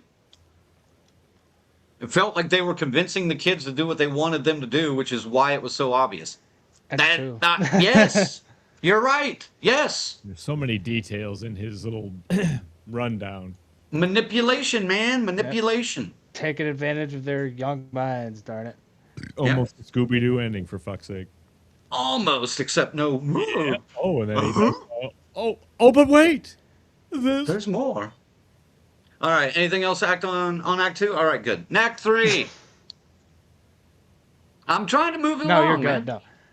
We're All right, actually Jared. doing fine. Jared, Lizzie, Chris, Mia, and Tommy reach the cemetery looking for Smiley's unmarked grave, but Smiley is ready for them. He and the possessed children form a blockade, and Chris has to drive straight through them so Jared and the others can get inside and start searching. Chris stays behind to hold him off, and that turns out to be a fatal decision. One of the possessed kids throws an ice cream scooper into Chris's back and kills him. Elliot suddenly appears and seems like he's broken free from the trance. He tries to convince Jared to come with him. Jared knows better. Unfortunately, it doesn't really matter. Elliot was only distracting them long enough for the possessed kids to grab Mia. They force feed her the ice cream. Now Mia is one of them. That leaves Jared and Lizzie desperately searching for the grave while Smiley's army keeps closing in. Shit. The siblings... Page skipped. The siblings finally locate Smiley's grave and dig it open. Inside are 2 bodies. Based on everything the preacher told him, Jared and Lizzie assume they found the necromancer and the siren. Yes. So they start hacking the corpses apart. Jared eventually cuts off what he believes is the necromancer's head and prepares to bring it to Smiley. For one moment, it looks like they actually figured this thing out. And I did like the whole... I'm glad you did it too. Right before I started saying it too. For one moment, it looks like they actually figured this thing out. Then a phone starts ringing. Lizzie recognizes it, and that's when they realize what's actually inside the grave. The bodies aren't the necromancer and the siren. They're Marty and Allison Mayfair, their parents. Jared is standing there holding his own father's severed head, while Lizzie realizes they've just butchered their mother. And then the real reveal drops. The preacher was the necromancer the entire time. Dun, dun, dun. We need a dramatic chipmunk or whatever in that point. Yeah, like a jokey wah. No, that's a different kind of, Yeah. Best I can do is this. That's all we can afford. We didn't use AI for any of this. Right, no That's AI true. was used in the making of this drop. That's right. Everything These guys know I would kill him. Everything he told Jared was designed to lead to the Mayfair children right here. They weren't defeating Smiley. They were helping complete his revenge. While Jared and Lizzie are dealing with what they've done, the possessed children capture Tommy and turn him too. Now Mia is gone. Tommy is gone. Chris is dead. Jared and Lizzie have killed their own parents, and Baleen Bay is basically finished. There isn't some heroic last-minute comeback. There isn't a final showdown where Jared finds Smiley's weakness. Smiley wins. He gets back into his ice cream truck and drives out of Baleen Bay after completely destroying the town and the families responsible for what happened to him. Behind him, the possessed children follow the truck out of town. And that's almost the final image. The ice cream man driving away with an army of children behind him, leaving Baleen Bay absolutely devastated. Now, A bloody sign. a couple of people have asked. Patricia was one of them, I believe, and Joseph. So let me get to that. I think I highlighted one. There it is. Did you stay for the post-credits scene? You know, they did the same Indeed, thing. I It was did. all Oh, shit. directed, Eli Roth. And then it gets to the regular rolling credits. That's usually the cutscene point. So we were like, fuck this shit, we're out. So we left. All the lights came on, so I Lights figured. came on, yeah. Yeah, there was Yeah, none. see, the lights stayed Carl? off for me, but I still Googled it just in case. Okay, so I'll be honest. you left? What I happened? stayed. Or I you Googled stayed it. to watch it. Okay. There is a short post-credit scene where the crossing guard that previously had his head decapitated rolls down the same street where the ice cream truck and children escape the town, and a burst of blood erupts from his severed neck as he rolls down the street. That's it. Oh, Just cool. a little, yeah, a Hey, little hey, added hey, bonus. You guys can shit on that all you want. That was 10 times better than the Spider brand new day fucking end credit scene I stayed for. I'm not spoiling it. I'm Hey, just That was some saying. credits. I was haven't like, heard what it. the fuck? I haven't seen it yet. I'm All not right. spoiling it. Just saying. I have So- a question. Okay. Was there a point to it? Because my issue with post credit scenes and Marvel fucking popularizing it is, was there a point? Did I think you it was feel just a like it callback. was worth your time sitting there in the fucking theater through those It's credits? a callback for one more laugh. Yeah, it was Okay. a callback from what I think was the funniest kill in the movie. Because the Well, that's good guy's enough like for me, rolling then. by, like fuck you, I'm out, whack, and it That's just good happens enough that for quick. me. Can't And all it's be not sinners. even a major important scene or anything. It's more of a throwaway kind of character and everything. Because that's the only 2 times he's seen is like for that split second before he gets killed. He has one line. Right. It's almost like a fuck this shit, I'm out. Whack, Yeah. So maybe that's why I like it, because it reminds me of that. All right. Did the unhappy ending satisfy you? Phase. I mean, I kind of spoiled this thought and my initial thoughts, but no, normally I love sad, bleak, dark endings that make me feel kind of empty or even sad inside. But this, like I said, also this felt rushed. This does not feel like the original ending they had in mind, or even the second, or maybe even the third. The necromancer thing felt really weird and rushed, and just I don't know, the whole bleakness of it, like. It's fine. Like, it didn't bother me, but it didn't. I don't know. No, it didn't quite do it for me, and I can't really quite put my finger on why. I liked that it wasn't a happy ending. Because I'll be honest, we get too much of that. I think.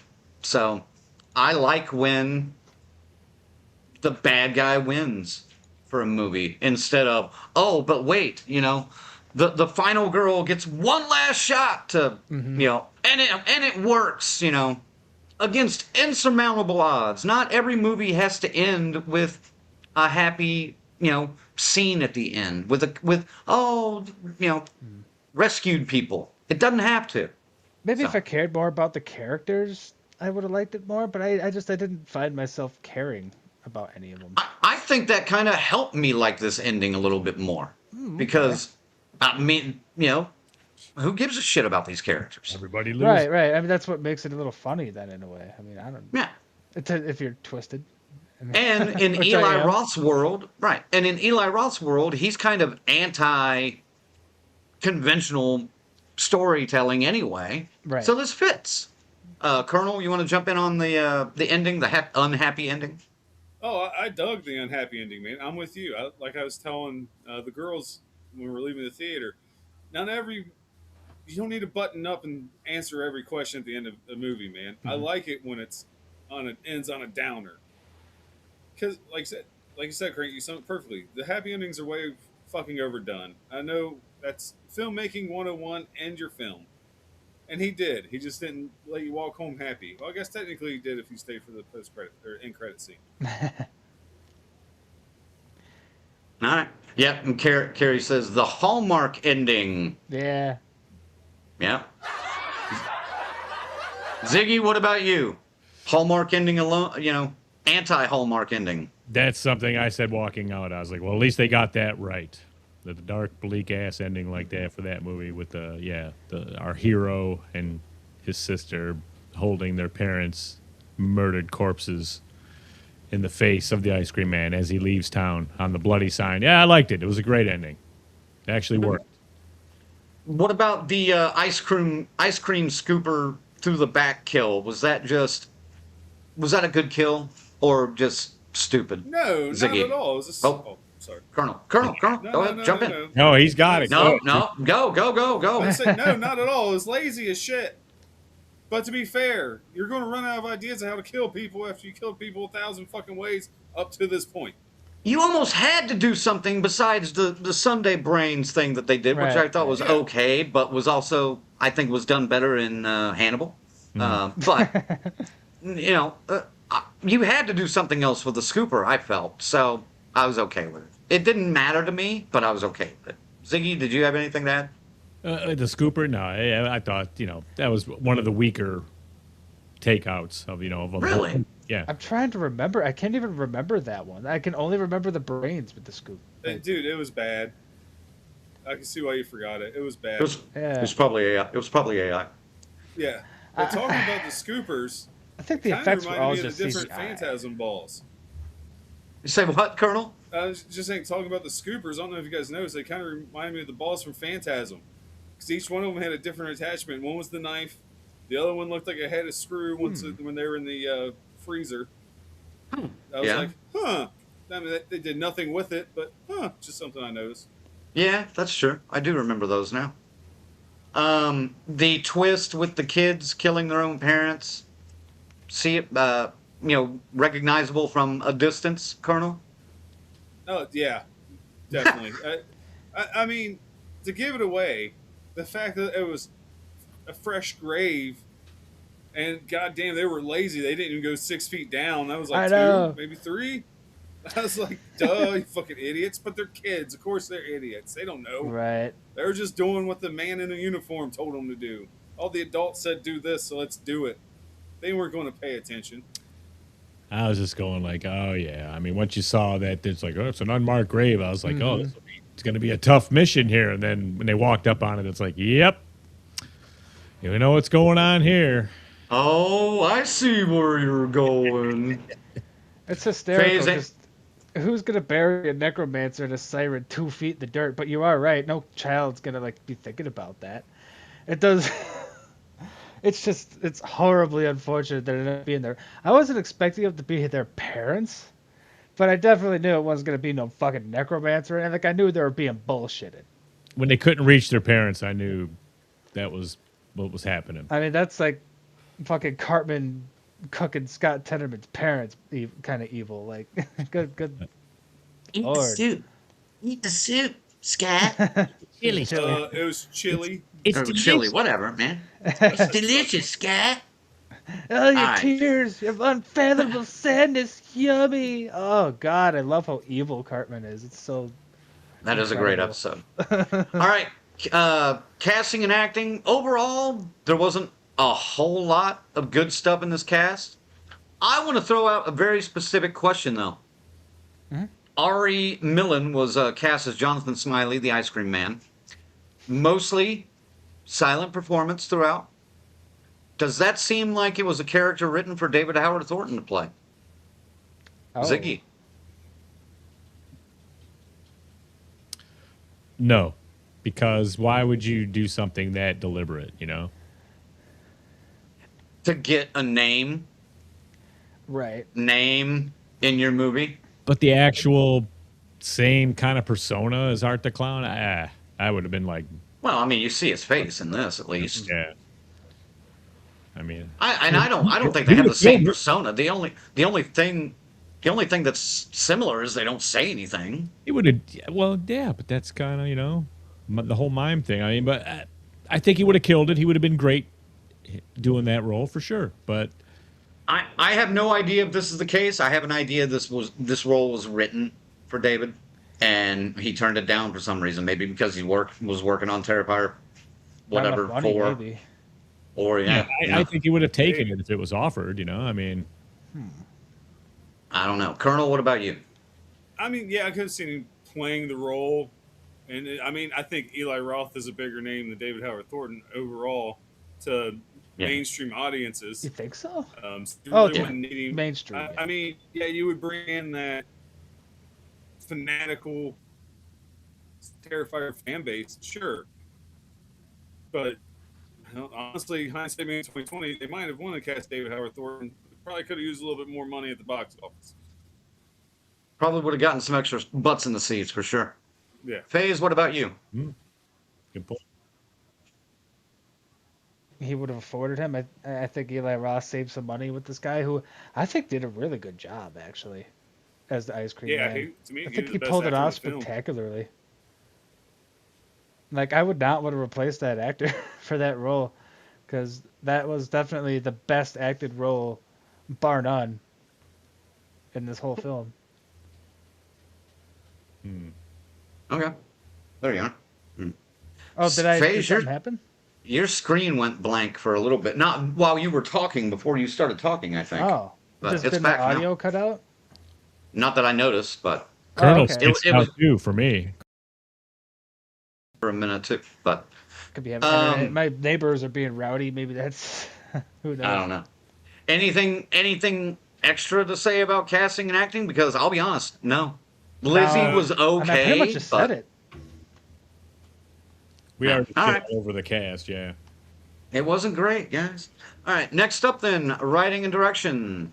Roth directed and co-wrote with Noah Belson, and yeah, does the movie move too quickly in terms of writing to make us care about anybody, or did they just cut any of the character exposition to, make it a short runtime? I'll stick with I think it's Phase. the latter. I think it's the latter. Like, because I think he understood he didn't need that, like, all the extra character development, because you're killing 95% of this cast anyway. I mean, I do feel like the ending was rushed, though. I think maybe not to expand the characters, but maybe expand, like, that whole necromancer siren story a little bit towards the end. I mean, that's something there at the end felt like it really needed some cleaning up, but it wasn't Okay. the characters. All right. Before we move on, Joseph says, I think the guy who played the Ice Cream Man dude was perfect. Totally. Yeah, I agree. All right, fair enough. Ziggy, what about your thoughts on the writing and direction? Did this move too quickly to make us care about anybody, or were you all right with it? And I just think their acting was probably the biggest hurdle working against them. Well, we're past that now. I know, but I'm just saying, the story itself. I think this is just like, for what this was and intended to be, I don't think anything was really rushed with it. I mean, yeah, you could have expanded the necromancer. We'd have been in there 2 hours, catching up on. I'm literally saying like 5-10 minutes max. Oh, okay. Just like a short a little extra. It would have still been an hour and 38. Okay. Yes, once again, Grizzly Phase is saying he wanted it longer. Saying it wouldn't have hurt. It wouldn't Like, have my hurt. limit really is like an hour and 50. I hear you, but I'll keep going back to it. This movie fits the style of one of them Saturday afternoon things from the You're all right. early '80s. It was never meant to be anything long. That's Right. For sure. I'm seeing. Anything to add, Colonel? I mean, no, I thought it was timed perfectly, even though, let's be honest, there were some fucking boring parts once shit kind of slowed down a little bit. Like, they really pumped the brakes when they tried to tell us some fucking story. And another thing I noticed is Eli Roth's writing has not evolved since 2003. It's very God, you're dated. right.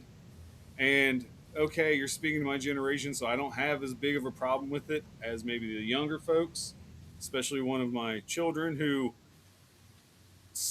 just killed this movie when it came to the writing and the dialogue. Oof. It is not very 2026. Like I said, it's very 2003, 2005. Well, and that I want to bring that up too, I want to briefly mention this, because there was an R slur that was used in one piece of dialogue. Was there? Which- Oh yeah, there was. Again, I hate to say it, but that's how people talk, man. I hear it often. I hate to say that, but once a week at least, with being out in a town, I hate saying it, but people still use that word. No, I mean there is a difference, It's especially normally, in an edgy film like this. but I think that can be overlooked. Honestly, there was this Oh yeah. line with there was this line with the eating disorder with Mia, but That was I'll a be little honest, that line's where I rolled edgy. my eyes like, come on, do better. Like, Yeah. But again, I think he was kind of trying to do a throwback to 80s movies, but modern day, and like kind of Yeah. mix the two a little bit, but That was I a get little it. bit much. Like I said, Yeah, I but- wasn't offended. It was definitely an eye roll fucking line though. Like, okay. yeah, I can get But that. Again, I'm not going to crucify the film over it. No. It's just, again, it's very early 2000s fucking language. And I know a lot of people are complaining about the kids using language. I don't know about you guys, but I like to think I'm an artist with my profanity. I wasn't always an artist with my profanity. You can go back and watch some of my old backyard wrestling tapes. Every other word out of our mouth was fuck when we were 14. I thought it was very accurate. It's just kids learning how to say fucking bad curse words and just fucking let them just spew out of their mouths. Well, and even at the dinner table, the kids were cursing in front of their parents, which I thought was like, ooh, wait. Apparently that's kind of common nowadays, man. I mean, that shit don't fly in my house, though. I guess so. Yeah, I've been noticing that too. So, to each their own. I had rules. Like, I could cuss, but I couldn't say, like, fuck you or fuck a person, but I could be like, damn it, or what the hell, you know, like. That's not like, cursing. Well, right. You know, like, I could don't lightly think. cuss, as long as Yeah. it wasn't, like, directed towards anybody, and, you know, it's just, you know. One of my Anyway. favorites was, God damn, when I was a kid, Yeah. Dude, I remember I got lit up watching a UC basketball game. This is when Bob Huggins was here and we were still good. Had Kenny Martin. And for whatever reason, ESPN had a very shitty angle. And I said out loud, that's a shitty angle. Oh my God, you would have thought I said the worst thing ever. And now I can cuss freely in front of my parents and they do it right back. So it's kind of nice. We've all grown up. But Aw. yeah, don't say the word shitty. Oh no. Evolution, baby, evolution. That's right. There was another review that I saw where, and they're at the dinner table scene. They are talking about, Lizzie's wanting to go, to senior skip day or whatever, or junior skip day, and go to the beach with her friends, blah, blah, blah, blah, blah. And there was a line where, she talks about, going to the beach with her friends. It's just going to be kids in bikinis and shit like that. And then Eli Roth says something like, well, take me too. I want to go. But that's it. That's all he says. There was a review that was just like trying to say, he was like, take me. I want to see all the girls in bikinis, blah, blah, blah, blah, blah. And I was like, well, he didn't really say that.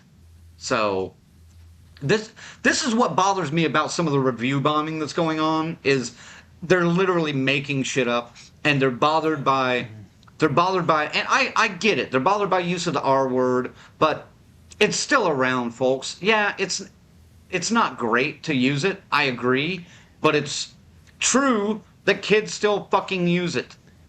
And adults still fucking use it. So I think it's a little risky to be using in 2026. He probably should have known better than that. I mean, it's not PC, bang.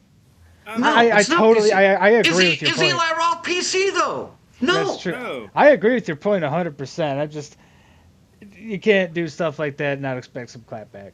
Go tell Tarantino not to use the N-word in any of his movies.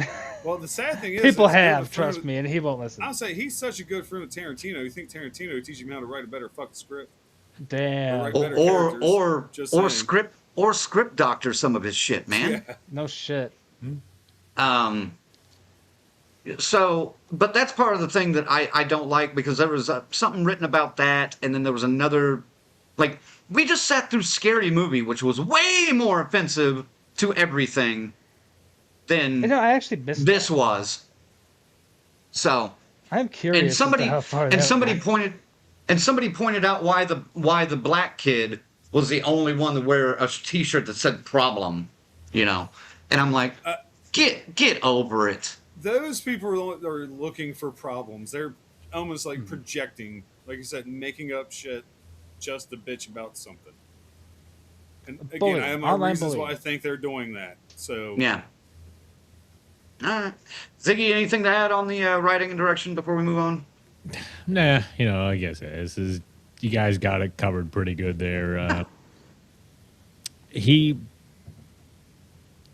an Eli Roth movie. He did it his way. Everything about this, all the praise or all the blame falls squarely on his lap with this one. So that's the bottom line. Stone Cold said so. Stone Cold says so. All right. What? I'm gonna skip this next the what worked, what didn't thing because we're running low. Yeah. Uh, I think we all know. favorite anyway. moment. Favorite moment. Ziggy.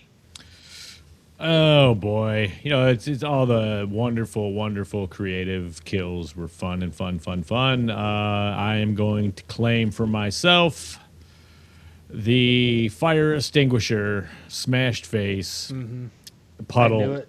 was wonderful. I also appreciated the seesaw out in the playground was a lot of fun. That was pretty funny, yeah. That needed a couple more seconds on the screen, but it was really fun. But that's it for me. Yeah, the fire extinguisher all the way was the best one. I'm shocked they didn't, stick with it because, it was released unrated. So why not? Yeah. Colonel, what about you? Favorite moment? Like I said, I mentioned earlier, going to go with the mom being decapitated in bed. To me, that was the best. Damn it. Fuck it, that was literally the best practical effects score in the entire movie. So, I mean, in my opinion, that bat strike was pretty good too. In that scene. it was, but then they mixed in a little bit of CGI into it and kind of took away some of that charm. And that's where that fire extinguisher improved things. Mm-hmm. All right, Face. All right, should have gone to you. No, these two should definitely have the gory movies. They should have the first Right. pick. It is funny though, because Ziggy took my first pick, Colonel took my second, but I kind of expected them. Cause yeah, now I have to come up with another scene, and I don't know, man. I mean, there are a lot of decent ones, and I can't remember exactly who it was or what part it was, but there's a pretty good part where like a body just got ripped in half, and there's just guts and shit going everywhere. Oh, it didn't look too Yeah, terrible. the teacher in the hallway and the bike where they're riding. Yeah, Yeah. that was pretty That was good. fun. Yeah, well, I'll take I'm that gonna one.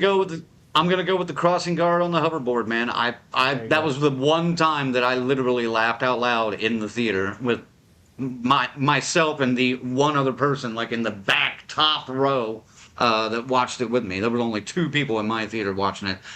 Again, 9:00 Sunday morning. Good. So call. I wasn't expecting a full fucking theater. All right, And and honorable mention if we would have got more for favorite moment.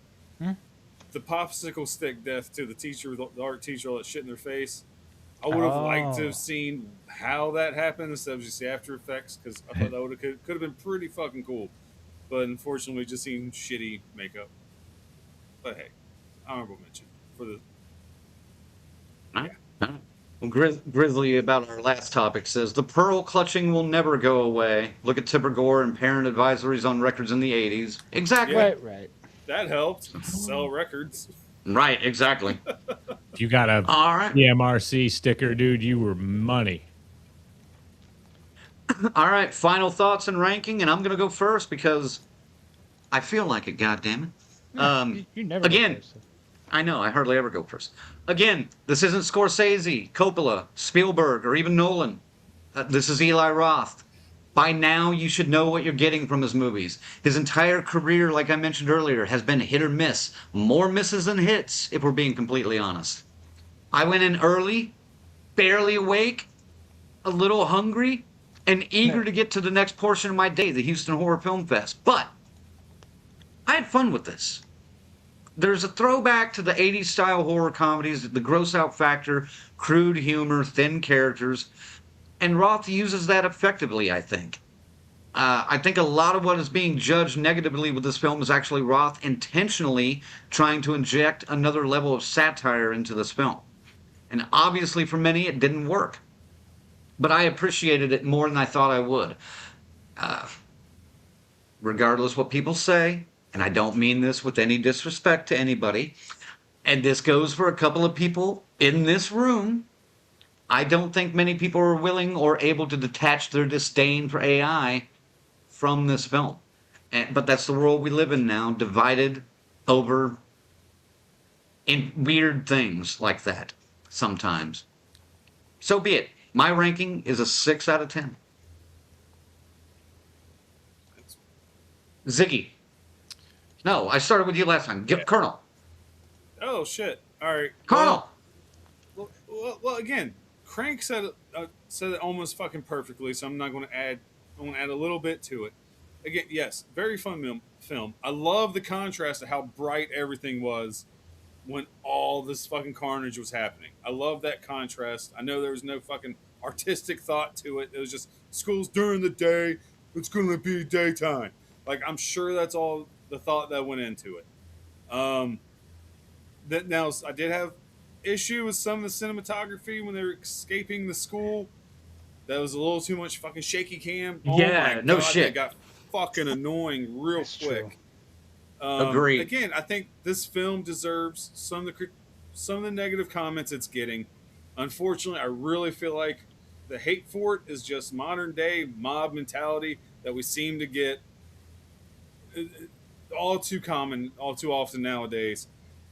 General, And she gave it's it. everywhere. It's not It just is movies anymore. everywhere. It's not just everywhere. movies. It's sports. It's fucking politics. It's fucking in the local gardening club. God damn it! It's fucking everywhere. Just agree to fucking disagree. Don't bring my General, local gardening club into this. I'm telling you, they're awful down there. They don't know what they're doing.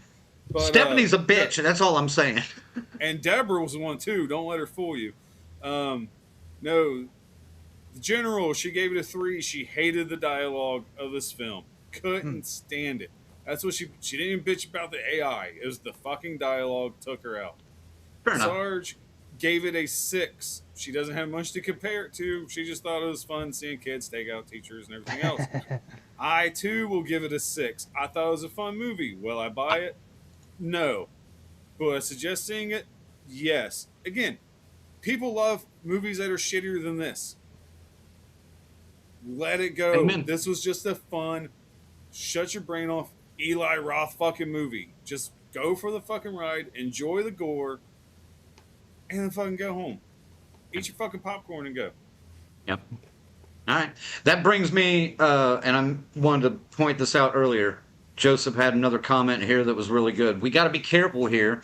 People are looking at this like they're watching The Iceman Cometh on, or Shakespeare, or classical literature. Let's get real here, folks. We're watching The Ice Cream Man. It's supposed to be fun. It's supposed to be ridiculous. It's supposed to be way out there. You're supposed to laugh at how stupid it is. That's part of what this movie is about. We got to stop being so serious and judging every tiny speck. We cease to enjoy life when that happens. So, That is a very good point. I agree, Joseph. So, FaZe, what do you got? Oh, I'm all right. I was ready for Ziggy. Yeah, I mean, you already know my take. I mean, obviously very opposite to Crank with the AI at least. I do agree that, you know, this is very much a shut your brain off, and you know, you just can't take this one seriously. And yeah, Joseph is 100% right. You can't look at this like a fucking Scorsese film or whatever. This isn't fucking The Shining. But I said that, but well, I mean, right. You guys both kind of made that point. fair enough. Anyway, my thing with the AI is, no, I don't condone cyberbullying. No, I don't condone this mob mentality of review bombing something you've never watched just because you hate it, just because you hate choices that were made. No, I don't support that. But I also don't support, you know, generative AI in art. You know, again, I'm not making any other discussion with AI, just with art, because right now it is harming artists. If it becomes regulated and maintained in a way that doesn't harm artists, I'll back it a little more. But until then, I just can't support the use of AI. I can't and I never will until some action is done. In the state it is in right now, it is not okay. And I'm sorry that Eli Roth was a victim of this very, very angry hatred towards AI, but that's just, again, don't shoot yourself in the foot and expect it not to hurt. You should have known this was going to be an issue, dude. Come on now. I mean, be a little aware of your surroundings. This is not the first time something has been mobbed for having AI, so I don't know why everybody's surprised to see it now. That said, I want to give it a 0 for having AI, but I'll be fair. I'll give it a 4. And that is like an honest score. It's whatever. It could have been a lot better. Ziggy. And while you're going, I'm going to share this. Grizzly says, that's a good tagline right there. Are there shittier movies than this? Yes. Yeah, Yes. in 2016 And there there are. are. And there are.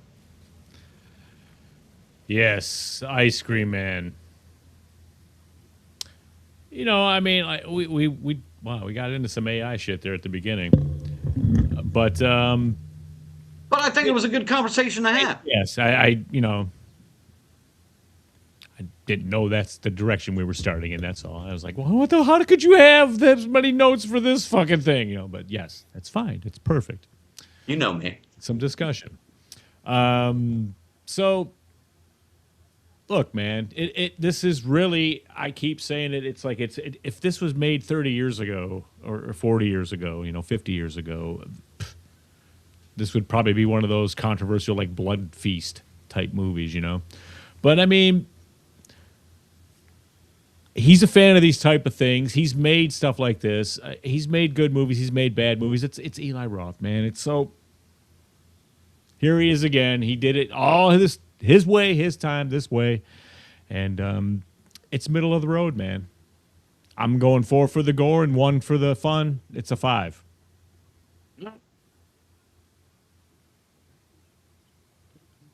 Thanksgiving was better. All right. So 5 1/4, something like that. Yep, I got it. Let's Right check- there. Yeah, I think that's a very fair. That's fair. Yeah. 5.25 Number, I feels think. about right. Yeah. AI argument All right. aside, especially. Rick had an interesting point, and I think we do to the most point do this. Not talking about the AI controversy. This movie is a 4. Was it fun? Yes. It's not a 6. I disagree, but that's all right. Gonna need you to remember in the future that other films aren't Scorsese, etc., and keep that same energy. I think we I do do. that every time, man. Now, because, and I'll give you an example of why this one kind of falls a little bit away from that criticism that other movies may get, harsher criticism. This movie wasn't meant to be taken seriously. A lot of those movies that are meant to be taken seriously are shitty, way shittier than this, in my opinion. They're trying to be Scorsese, but they're being closer to fucking Eli Roth, okay? Mm-hmm. That's why maybe I'm wrong, but I feel like maybe that comment was like geared towards some of my past reviews or whatever, but we'll see. I could be wrong, but did we get any other to rankings? take it easy on films like this. I mean, I don't know. Well, I mean, I was rough on Scary Movie, but because I'm sick of that style of humor. Well, they just keep fucking making them too. It's like, come on. This wasn't the same Scary Movie style of humor. There was a lot of satire in this, man, that was, I think, overlooked in a lot of the reviews. We didn't even really touch on a whole lot of it. Well, But I mean, we touched on the cell phone usage being a metaphor for, the ice cream, shit, but barely. There was a lot of other kind of subtle humor in this that wasn't too bad, I thought. But Joseph, I don't think he was out there trying to make a point either like that either. No. I think he was trying to make I a mean, point. a And movement, not starting like a hey. Oh. Yeah. no. Look at I mean, Jo- like that kind of point. I mean, Yeah. I don't know. Joseph says he's giving it a 6. It did what it set out to do. Joshua says 6. I can agree. It absolutely did what it set up to do.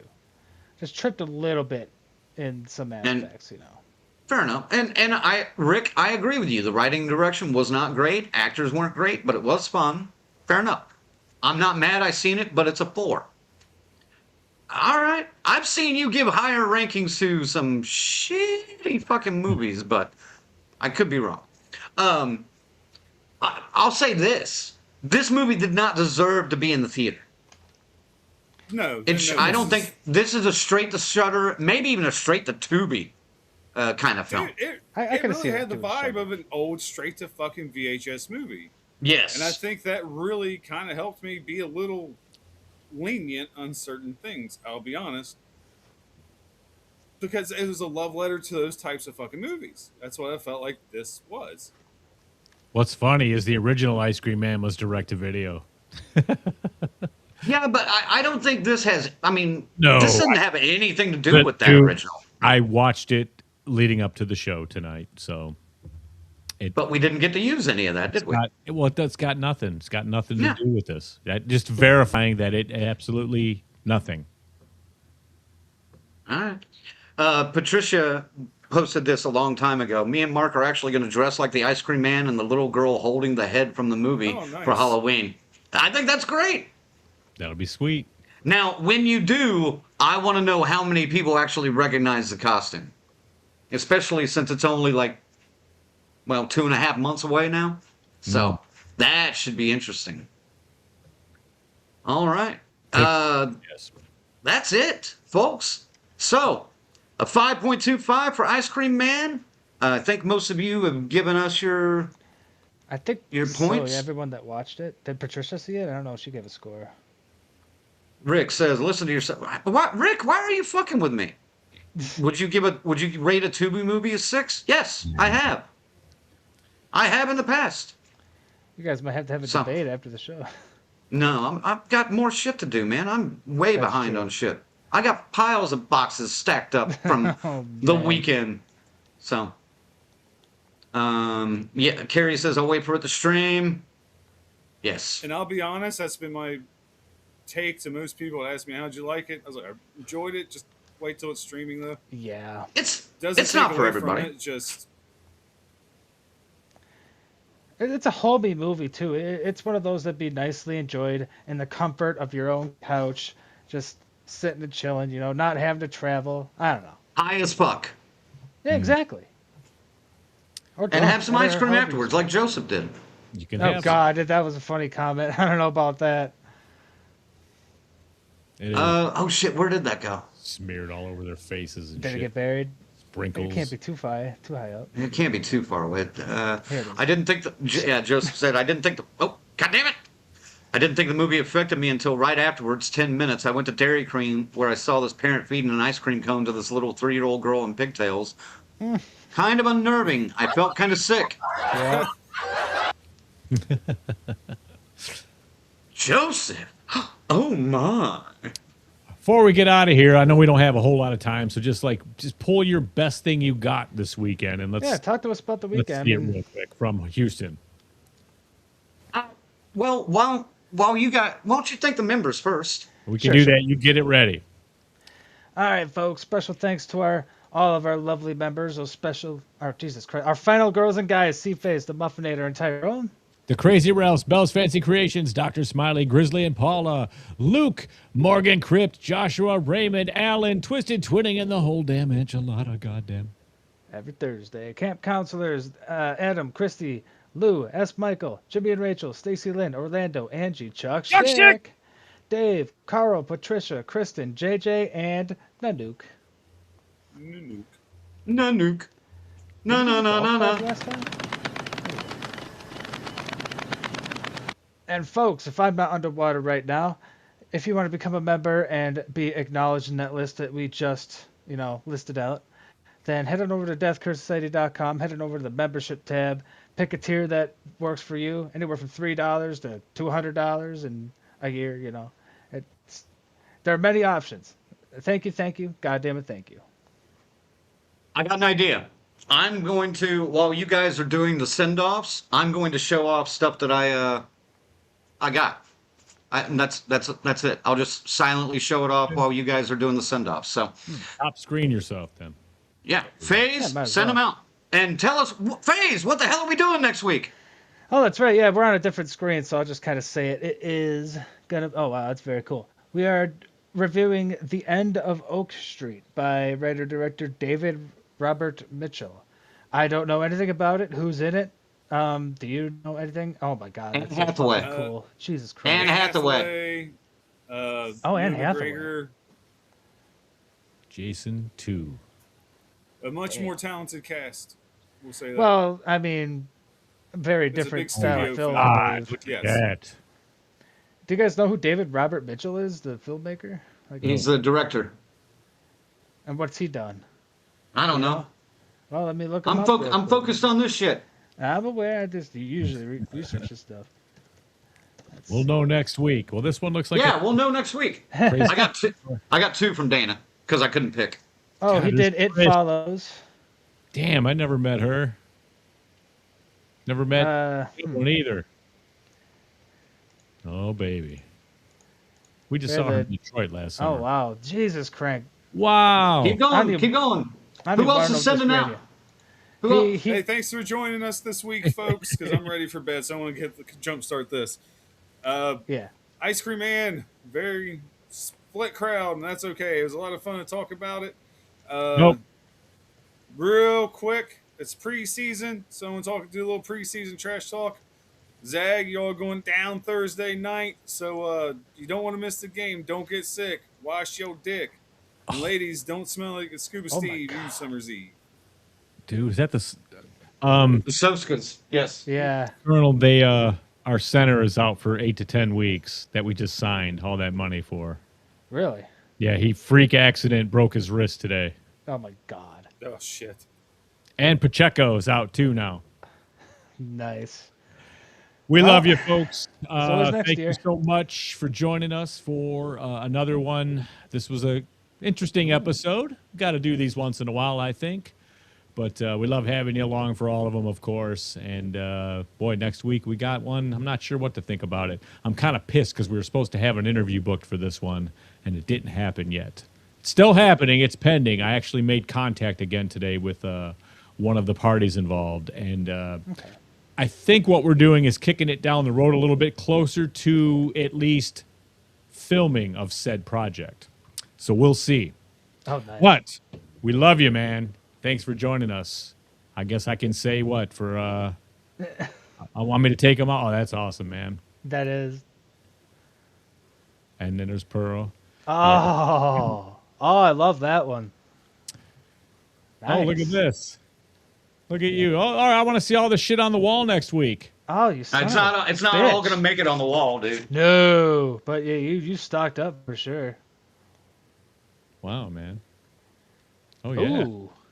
Look, you got Nice. you Mia This is a golfed yourself, canvas. man. Yep.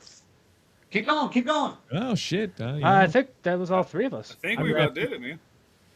We're ready. Oh, there's another book. First Oh, edition. Man, that one's really No, cool. not quite a first edition, but the first No, time no. it was ever uncut. Oh, okay. The Tommy Knockers. Oh, there you Does go. anybody else have anything to say, or is it just me? My turn. You're It's just just going you. stuff. Yeah, it's your turn. Yeah, it's your turn. Good night, everybody. Love you. Yep, guys. Thanks for tuning in. Blah blah blah. I got the bunch of the those serial graphic novel books. I think that's basically it. Wait, what the hell else? I had some T-shirts too, but got a tin sign. Oh, cool. Oh, nice. What's there? Yeah, and then some T-shirt, but I'm not gonna mess with those. I don't. Well, there's only like 2 or 3. Gang, thanks for tuning in as always and watching with us. Nice. It's always a good time with you all, even when it's not a great movie like this. But it was it was fun, and I think we had a good time discussing what we did discuss. So, had to get a witch shirt. I haven't seen some of these. Wow. So, for the Colonel, for Zigzag, for the Phase. Ah, shit. I gotta send us off, don't I? Yes. Finally got an American Werewolf in London shirt. All right. There we go. For the Colonel, for Phase, for Zigzag, Red Crank saying DCS out. We love y'all, and we will see you next week with a review of The End of Oak Street, which is probably a more serious movie that we can get behind and maybe still tear apart. See you next week. Yeah, we'll see. Woo! Rest in peace, Reggie. We love you.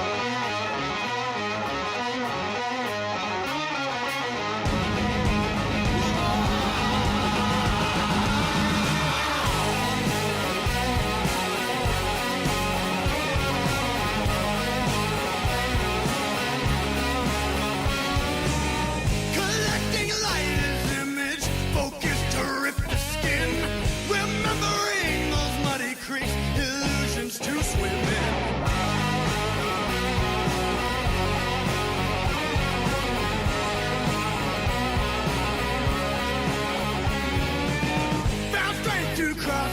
reflection reflected the left light, looking for a hidden truth, only to find a fight.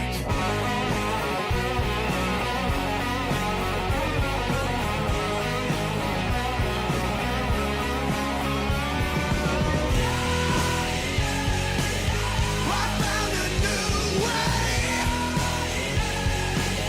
to leave behind the past. Hope it's a better way. Oh, in the optic glass.